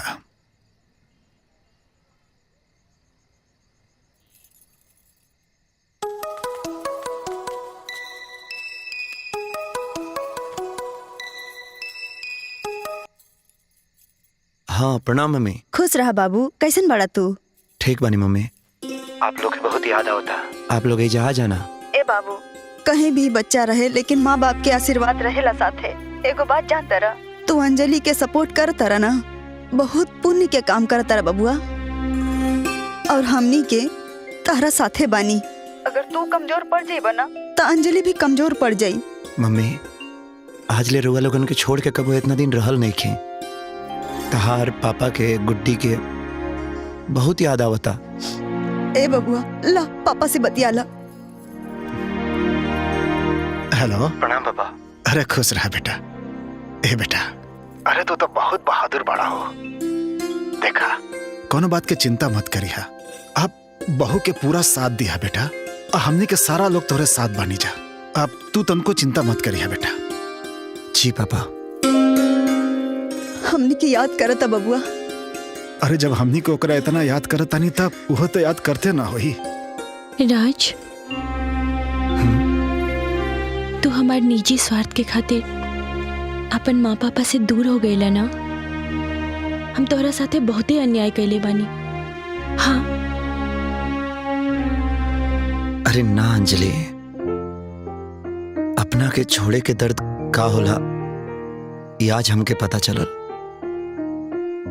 दादाजी इतना साल अकेले कैसे रहल होके हम ना, इस सोच के ही अंदर से बहुत घबराहट फील होता। लेकिन अंजलि सच में तू अपना ये मिशन में जोड़ के बड़ा एहसान कहलू। Thank you. हमरो जिंदगी तोहरा कुछ कामे आई। हम तोहरा साथे बानी और हमेशा तोहरा साथे रहम। थैंक यू राज। का मनोज, तोरा के हिस्सा चाहिए? एगो बात बतावा, बाबूजी तोरा के पढ़ा लिखा के इतना होनहार बनवलन ई दिन देखे खातिर।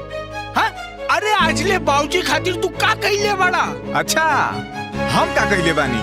अच्छा ये बतावा, ये घर के तू बड़ बड़ा ना। हाँ तो तू का कइले बड़े आजले बाबूजी खातिर? हाँ, और बस और हमरा के कुछ न चाहिए। हमरा के हमारा आधा हिस्सा हमके दे दो। अरे तोहार हिस्सा लेके केहू भाग जाई का? हमरा के तोहरा पे कोनो भरोसा नहीं के। हमरा पे भरोसा नहीं के? ना तोहरा पे कोनो भरोसा नहीं। जेठ जी, रउआ अपना बेटी के आगे करके जन खेल खेलता नहीं, रउआ का लगता? हमनी के समझ में नहीं क्या आवत? सब समझ में आवता। बुर्बक नहीं कीजा हमनी के। ए तू हमसे बात मत करो ऊंची आवाज में। ए छोटकी हटप जी। अरे ते हमरे बेटी के बारे में बोलबे? हाँ? एक बार भी हमरे बेटी के नाम ले लेना, अब तोर जुबान धके खींच ले। हई देखी छया गइल नो इनकर सच्चाई बाहर। अरे हमरा तो पहले ही से मालूम रहे कि तारा मन में यही चलता। पूजा चला इधर आवा। इतना बोलता रे अपने मर्द के आगे गोदल बड़े। मर मोर देखो बार बोलता। नहीं के हमरे मरत। अरे चुप पापा, चाचा चाची चल इधर आओ। रउआ लोग ये का कर रहल बानी? प्रॉपर्टी के खातिर इतना तमाशा? रउआ लोगन एक बार भी ना सोची ना कि ये सब तमाशा देख के दादाजी पे का गुजरत हुई? अरे हमरा के ना चाहिए प्रॉपर्टी में हिस्सा। और ना कबो चाहत रहे। रउआ लोग अपन अपन हिस्सा के बराबरी में बांट ली। ये झगड़ा खत्म करी, खत्म करी। और एक बात और, कल आप सबके इस समस्या के समाधान जरूर हो जाए। आप लोग जाइए, आराम करें।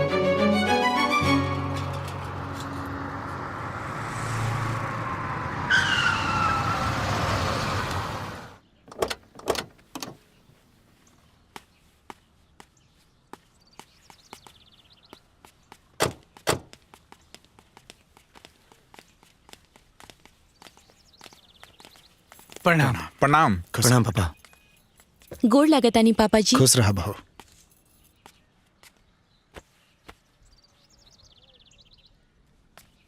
विनोद भाई साहब और मनोज भाई साहब, आज हम एहिजा एगो रिश्तेदार बन के ना एगो व्यापारी बन के आयल बानी। यही से अपना साथे हम अपन वकील के भी लायल बानी जे कागज पत्तर दुरुस्त कर दी, साथ में अपना मैनेजर के भी लायल बानी जे पेमेंट वगैरह तुरंत कर दी। ते बताई रहो वालो का कीमत अगले बानी अपन प्रॉपर्टी के। बाबूजी कैसा पता होई कि कितना प्रॉपर्टी कहाँ बा? हाँ, ई सब खेत बाड़ी आ ई जौन कारोबार बा, ई सब के बारे में तो बाबूजी के ही पता बा। हमरा कुछ मालूम नहीं के। चलिए ठीक बा, मैनेजर साहब हमारी सारा प्रॉपर्टी के कीमत निकल ले बाड़न। मैनेजर साहब बताई तो। ठीक सर। सर, सगरो प्रॉपर्टी मिला के कुल 5 करोड़ के संपत्ति बा। देखी, बाप के जिंदा रहते अगर कोनो प्रॉपर्टी के बंटवारा होखेला आ कोई ओकरा साथे ना रहे तो एक हिस्सा ओकर बाप के भी होखेला। ए हिसाब से ए प्रॉपर्टी के 3 हिस्सा होखे के चाहिए।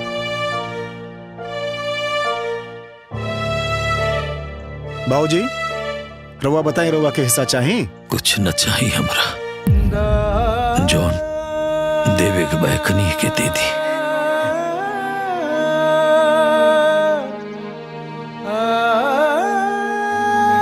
चलिए ठीक बा।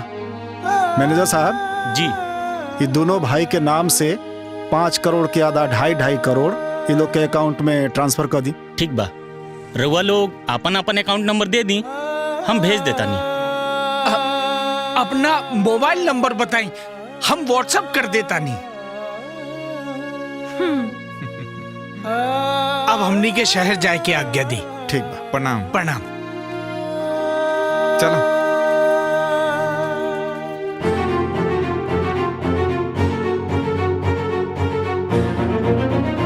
पापा जी रउआ बैठी, हम खाना लगवा बतानी। रउआ बैठी जी।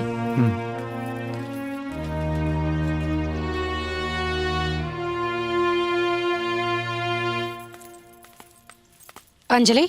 हाँ बेटा, जल्दी से तैयार हो जा, चलो अपने घरे पटना चले के बा।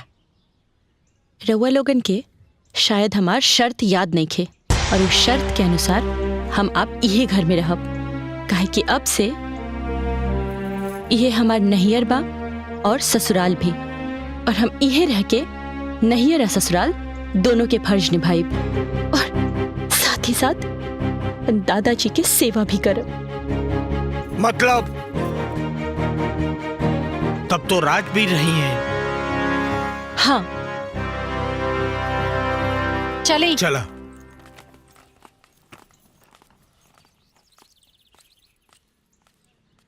देखा तलो भैया, का जमाना आ गइल बा।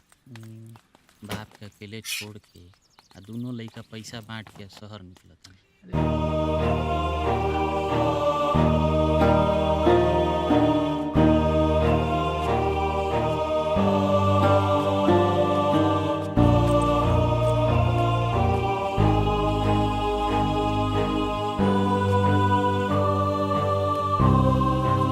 चला।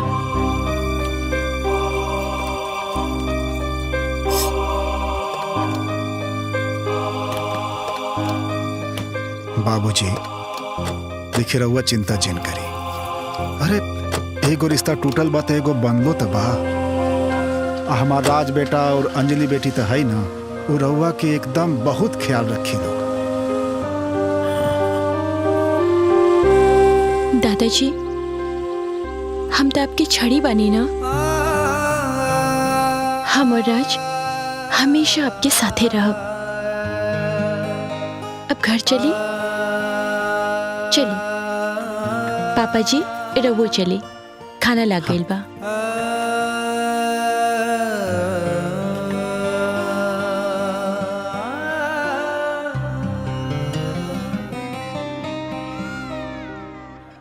कलयुग ना। अरे घोर कलयुग आ गइल बा।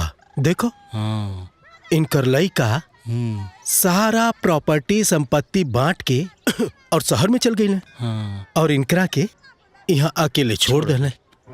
हाँ धन्य बिया उ बिटिया। बिटिया इनके खातिर जान देती है। हाँ? ऐसन बेटी ऐसन दमाद। हाँ, सबके सौभाग्य से मिलेला। और सुनी, और दमाद इतना सम्मान इतना प्यार करेला ईश्वर बाबू के जेके कहल ना जा सकेला।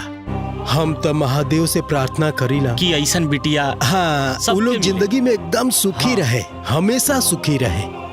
और तो और अपन पैसा देके दादाजी के पूरा संपत्ति खरीद लेहलस, दूसरा से बीके से बचा लेहलस।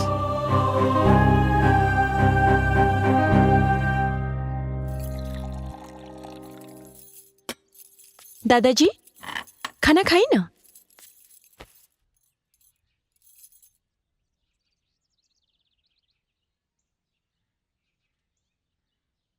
इच्छा नहीं खे बेटा। प्लीज दादाजी एक रोटी तो खा ली।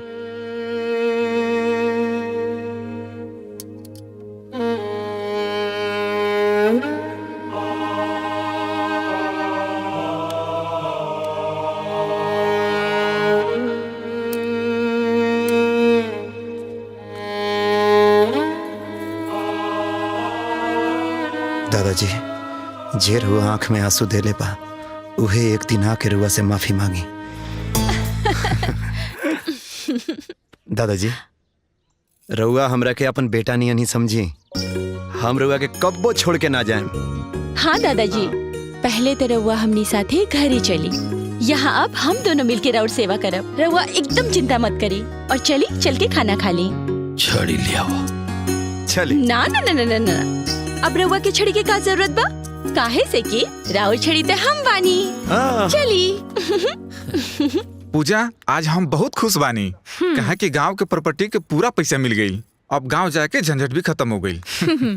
देखा ई कुल हमरे दिमाग के कमाल है ना, तो पूरा प्रॉपर्टी तो हमनी के हाथ से गईले रहे। अरे हाँ भाई, हम तो तोहरे दिमाग से चले नहीं। अच्छा ये बतावा, ये पैसा के आप का कइल जाई? अगर हमरा दिमाग से चलबा तो ई सारा पैसा ना 1 महीना में डबल हो जाई। डबल? वो कैसे? थोड़ा इंतजार करा, अब भी कोई आवे वाला बा। अरे मनोज भाई सलाम वालेकुम। अब्दुल भाई बैठा बैठा बैठा। अब्दुल देवर जी के हम ही बुलैले बनी। अच्छा बताई इनका के स्कीम अपन। अरे भौजी ई गजब के प्लान है। 100 रुपया डाली 200 रुपया महीना भर के भीतर पाई। 1 महीना में पैसा डबल? अरे भौजी के तो बता देले बानी, अरे वो के बता देता नहीं। देखा हमारी स्कीम के नाम है MLM। MLM स्कीम मतलब? एकर नाम बाटे मल्टी लेवल मनी ग्रोथ प्लान। मल्टी लेवल मनी ग्रोथ प्लान? देखी हम समझ ले बानी, रघुओ समझ ली। मैं समझे कि कौन बात बा, ऐसे बढ़िया कौन सा प्लान मिली? हम तो कहा तनी देखी 2.5 करोड़ लगाई आ 1 महीना के अंदर 5 करोड़ पाई। हाँ हम तो कहा तनी कि भैया के भी बता दिया जा, वो फंड लगा दिया। एकदम बुड़बक के हवा का, ये सब केहू के बतावल जाला, केहू के बतावे की जरूरत नहीं है। तो ठीक बा। अब्दुल भाई बतावा कितना लगावे के बा? कितना लगावल चाहता रह? लगभग 2.5 करोड़। तो 2.5 करोड़ लगावो आ 1 महीना के भीतर 5 करोड़ पावा। ठीक बा, तो हम 2.5 करोड़ दे तनी, तू जल्दी से ओकरा के 5 करोड़ बना दे। अरे रे रे रे रे, एम्मा देरी ना, जल्दी से कराई, जल्दी पाई। हैं? ठीक बा अब्दुल भैया, हम तोहरा के पूरा पैसा ट्रांसफर करवा देता नहीं। हाँ कराई कराई कराई जल्दी करा। ठीक बा। ए जी का सोच रहल बानी? ये है कि पता ना अंजलि गांव में कवन हालत में हुई। साँच कहतनी जी, जौन हमर बिटिया रानी न कबो किचन के मुंह ना देखली, वो ओइजा गाँव में सुबह शाम खाना बनावतिया, कपड़ा लत्ता धोवतिया, झाड़ू पोछा करतिया, पता नहीं कैसे करती हुई। जेकर खातिर बंटवारा भइल और एहिजा हम जिंदगी भर से कमा रहल बानी, अब उहे साथ नहीं खे, तब का करब? अब ई कमाई के, ई धन दौलत के, ई रुपया पैसा के। रौरे चिंता जन करी, जान तनी हमरा का लागता। हमरा ई लागता ना कहीं ससुर जी ओकरा के जादू टोना कुछ करा के ओकर बुधिया हर त नहीं ले बानी। पता ना भगवान हमके कवन पाप के सजा दे रहल बाड़े। तूहू प्रसाद लेला और उन्हों के दे दा। ठीक बा। और सुना, हैला। काल हम कुंडली और दिन तारीख देख के तू लोगन के सब बता दे। ठीक बा। हाँ? कि कब तिलक के डेट रही और कब शादी के। ठीक बा ना? हाँ, काल बता दे तोहरा लोग के। ठीक बा। हाँ? एकदम चिंता मत करो। दादाजी रुआ के कहाँ कहाँ हम ना खोजनी, चली घरे, बहुत रात हो गई बा। जाइले तो तनी मन के शांति मिल जाला। वो ठीक बा दादाजी, लेकिन अंजलि घरे परेशान होता रही, चली। अच्छा चलता। हाँ हाँ जा ही रहूँ। कितना मान सम्मान करेनी ईश्वर बाबू के दामाद। दामाद केतनो प्यार दुलार कर ले, बेटा ना हो सकेला, आपन अपने होखेला। सुना, एक बात तू लोग अपने दिमाग से निकाल दो कि आपन अपने होला, लेकिन राज बेटवा तो अपना बेटा से भी ज्यादा देखभाल करेला। ऊ ईश्वर बाबू खातिर जिंदगी दे रहल बा।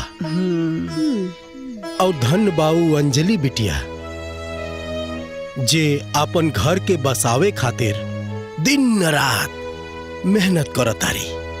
तहनी के का समझाई, वो दोनों लोग ईश्वर बाबू खातिर का करत बा। चल बेटा। अंजलि, ए अंजलि, अंजलि। हाँ दादाजी, दादाजी रवा कहाँ चल गई रहनी हो? यही जा मंदिर पर रहनी है। दादाजी अब रवा के ना चिंता करे के कौनो जरूरत नहीं खे। अब मंदिर में जाके बैठे के का जरूरत रहे? बेटा घर परिवार के माया नहीं खिंचात। दादाजी रउआ के उ लोगन के मोह बा, आ उ लोगन के खाली माया बा, पैसा के माया। रउआ देखनी ना कैसे अपन अपन हिस्सा लेके चल गईले। भगवान और मूर्खन के सद्बुद्धि देस।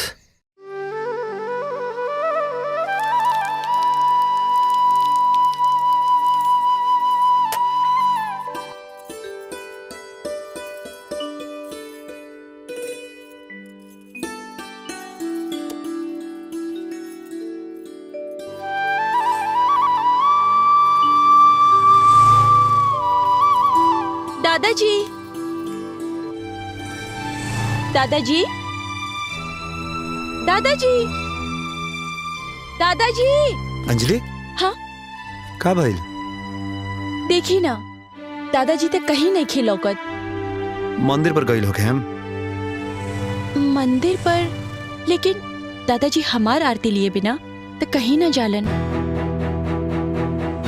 तब कहाँ गई होके हम? हमरा के नहीं पता। चली।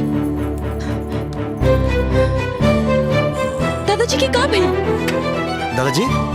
दादाजी? अरे दादाजी के तो बहुत तेज बुखार बा। का? मनोज, विनोद, मनोज, हे विनोद, मनोज, हे विनोद, कहाँ बड़े बाबू? विनोद,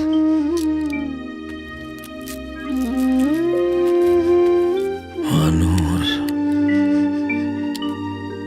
विनोद, सुनो, दादाजी को टाइम से दवा दे देना। जी सर। डॉक्टर साहब, अब दादाजी के कैसन तबीयत बा? दवा तो दे देलो बानी, लेकिन तहार दादाजी सदमा में बारे। तहार नाम विनोद है का? ना, हमार नाम राज है। विनोद हमारे पापा के नाम है। कहाँ भेल डॉक्टर साहब? अरे वो जब से एडमिट बारे तब से विनोद मनोज बोल रहल बारे। ई दोनों हमरा ससुर जी लोग के नाम है। तो वो लोग कहाँ रहेला? हमार पापा पटना रहेलन, हमार चाचा जी लखनऊ रहेलन। तो संभव होके ना तो वो लोग के बुला लो। अगर वो लोग आ जाए लोग तो उनका के देख के इनका तबीयत में सुधार हो सकेला। ठीक बा, चलिए।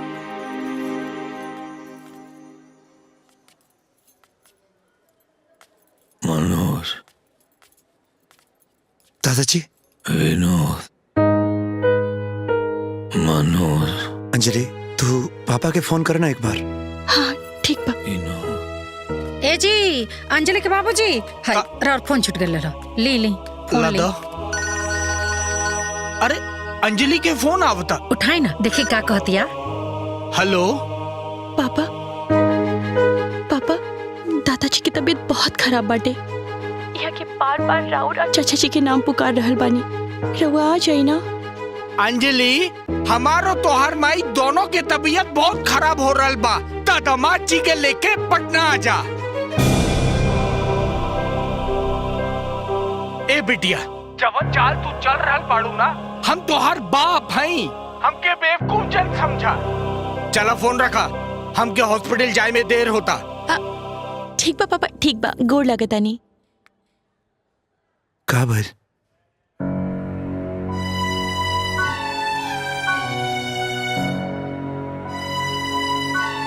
चाचा जी के फोन लगावा। हाँ।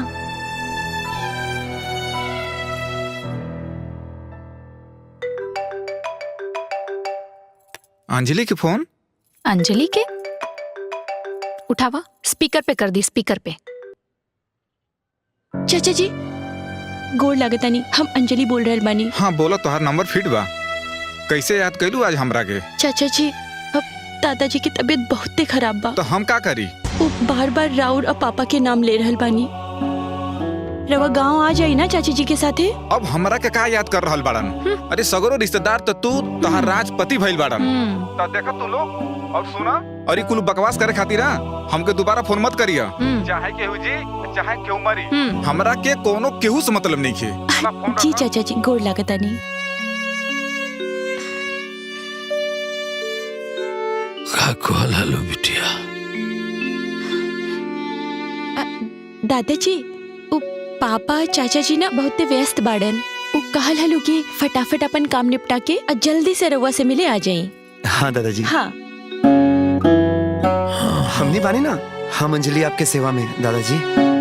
एक बार तारा चाचा के कपार में घाव लगी रहे,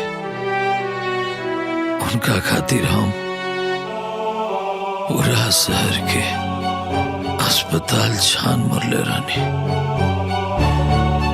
और आज हम बेड पर बानी तो वो लोग के फुर्सत देने के।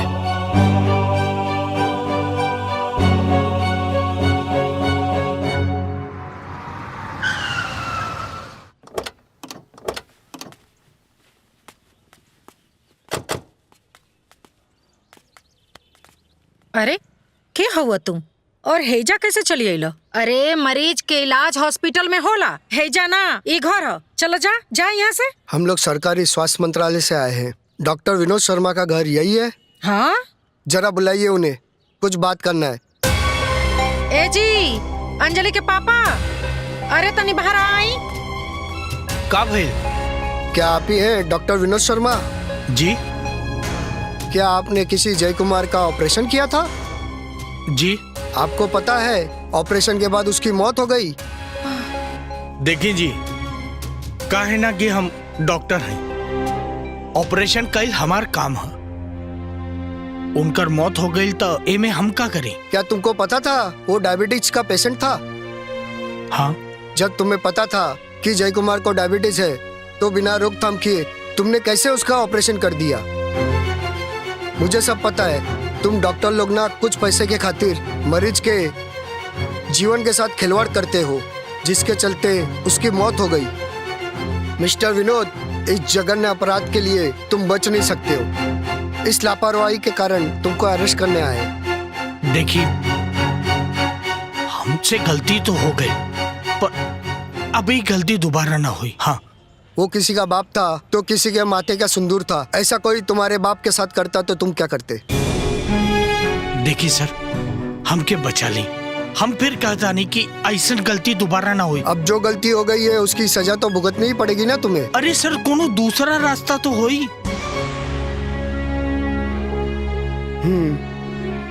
एक रास्ता है। का?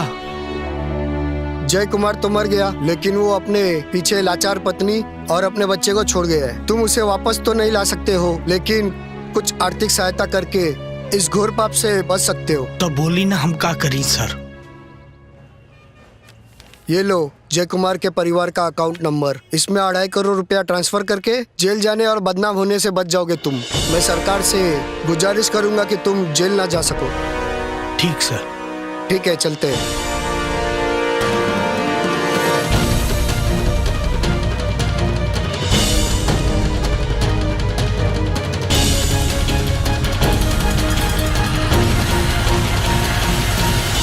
विद्या, हाँ, ये अकाउंट नंबर ला और पैसे ट्रांसफर करता। और हाँ, रामपुर चले की तैयारी कर, बाबूजी की तबीयत ठीक नहीं है। हेलो अब्दुल, अरे हमारा 2.5 करोड़ रुपया MLM स्कीम पे लगा दे बड़ा ना। हेलो, रॉन्ग नंबर पे फोन करके हेलो हेलो बोल रहे हो? अरे ये अब्दुल का नंबर है ना? यहाँ कोई अब्दुल नहीं है।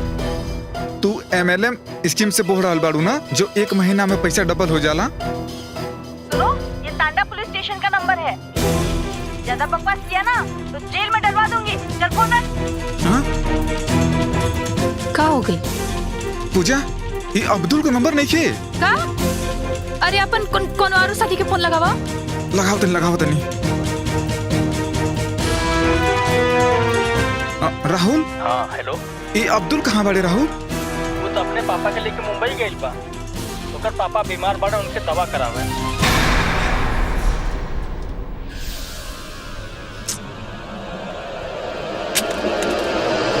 अरे अरे अरे अरे, का हो गई? का हो गई? पूजा, ये अब्दुल अपना बाप के बचावे खातिर हमारा संगे कितना बड़ा फ्रॉड कैलास। और हम अपना बाप खातिर का गई नहीं। पूजा, रामपुर चले के तैयारी कर पूजा। दादाजी उठी, कुछ खा ली।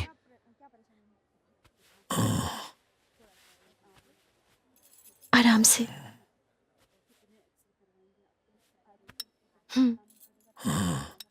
आप तबीयत कैसे लग रहा है दादाजी? सेब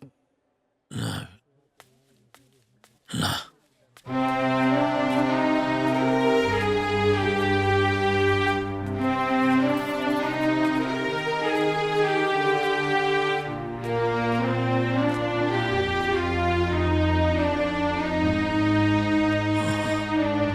बाबूजी, हमनी के गलती माफी के लायक तो नहीं के, लेकिन हमनी के माफ कर दी।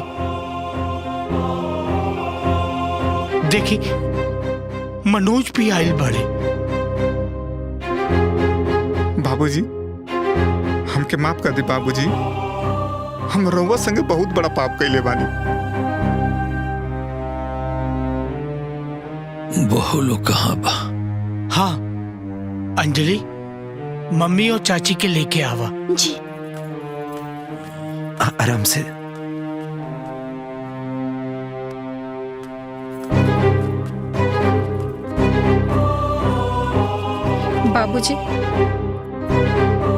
बाबूजी, हमने से बहुत बड़हन गलती हो गई बा। हमने के माफ कर दी बाबूजी। बाबूजी, अब बस रउआ जल्दी से ठीक हो जाई। हमनी के वादा करत तनी जा कि आज के बाद हमनी के रउआ के कब्बो अकेले ना छोड़ब जा।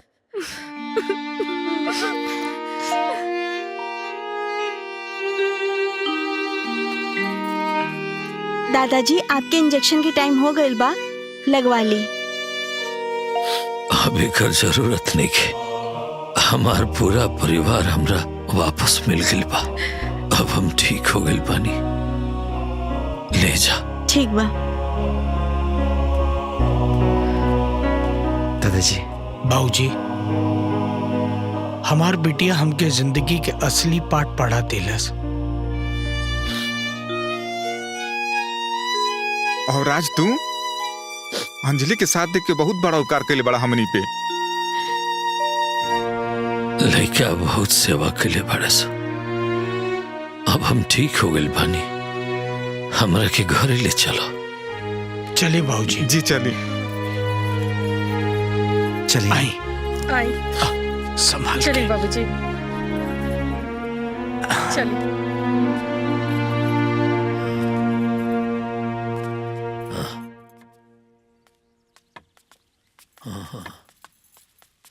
आराम से दादाजी।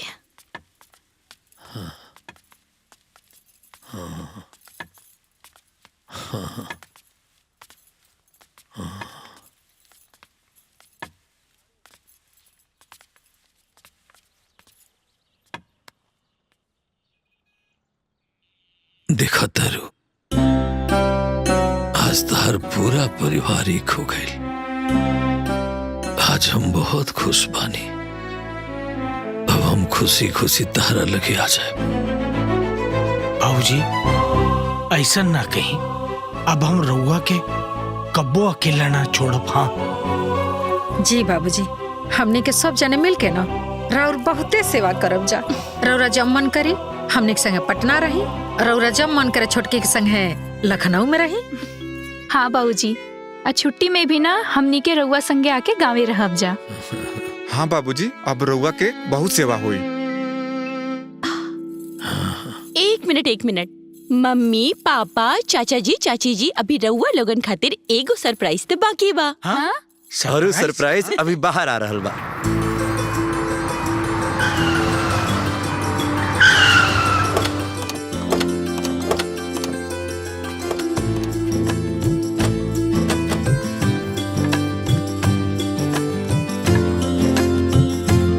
बाबूजी प्रणाम। प्रणाम पापा। अरे खुश रहा बेटा। प्रणाम मम्मी। खुश रहा, खुश रहा। कैसन लागल हमार सरप्राइज? बढ़िया, बहुत बढ़िया। अब्दुल तू? सर आप? हाँ, हम कोई स्वास्थ्य मंत्रालय के अधिकारी नहीं थी। ये तो हम वासुदेव चाचा के साथी है। ये सब प्लान राज के रहे, तू सब लोगन के सबक सिखावे खातिर। और वो हमार पैसा? अरे पापा, रे सारा पैसा गांव में यही जाने को अस्पताल बनावे में लागी। अच्छा। अरे अब्दुल, तू तो मुंबई चल के रहा ना? अरे काहे के मुंबई? अरे MLM कंपनी झूठा रहल। और हमार पैसा? राउर पैसा वही हॉस्पिटल के सारा इक्विपमेंट्स खरीदे खातिर भेजा गइल बा। अरे वाह, ये तो बहुत बढ़िया बात बा। अब हमनी के मिलजुल के एक साथे रहल जाई और हम भैया जी मिल के एक साथे काम कइल जाई। का भैया? हाँ। हमार बिटिया आज इतना बढ़न हो गई बिया कि आज अपने दादा के छड़ी बन गई और अपने प्यार और पुनीत संस्कार से हमने के शिक्षा भी दे दहलत। हाँ बाबूजी, अंजलि हम सबके सिखा दिली कि बड़ के सेवा कइला में ही हम सबके भलाई बा। आज हमारा अंजलि बिटिया हमरा उजड़ल परिवार के बसा देली। मम्मी, पापा, चाचा, चाची, अगर भूल से भी हमरा से कोनो गलती भइल होखे तो हमरा के अपन छोटी बेटी समझ के माफ कर दिया। अब हम अपन ससुराल में जाके अपन जिंदगी के शुरुआत करब। हमनी के साथ ही न रहबू बिटिया? दादाजी, ई ते हमार घर बाही, लेकिन अब राउर पोती अपन ससुराल जाके एगो बहू होके के फर्ज निभाई। बाबूजी, अरे राउर लक्ष्मी थे राउर घर सजा देलस। अब हमरो घर सजावे के आदेश करी। आप विदाई कर दी हमरा बहू के।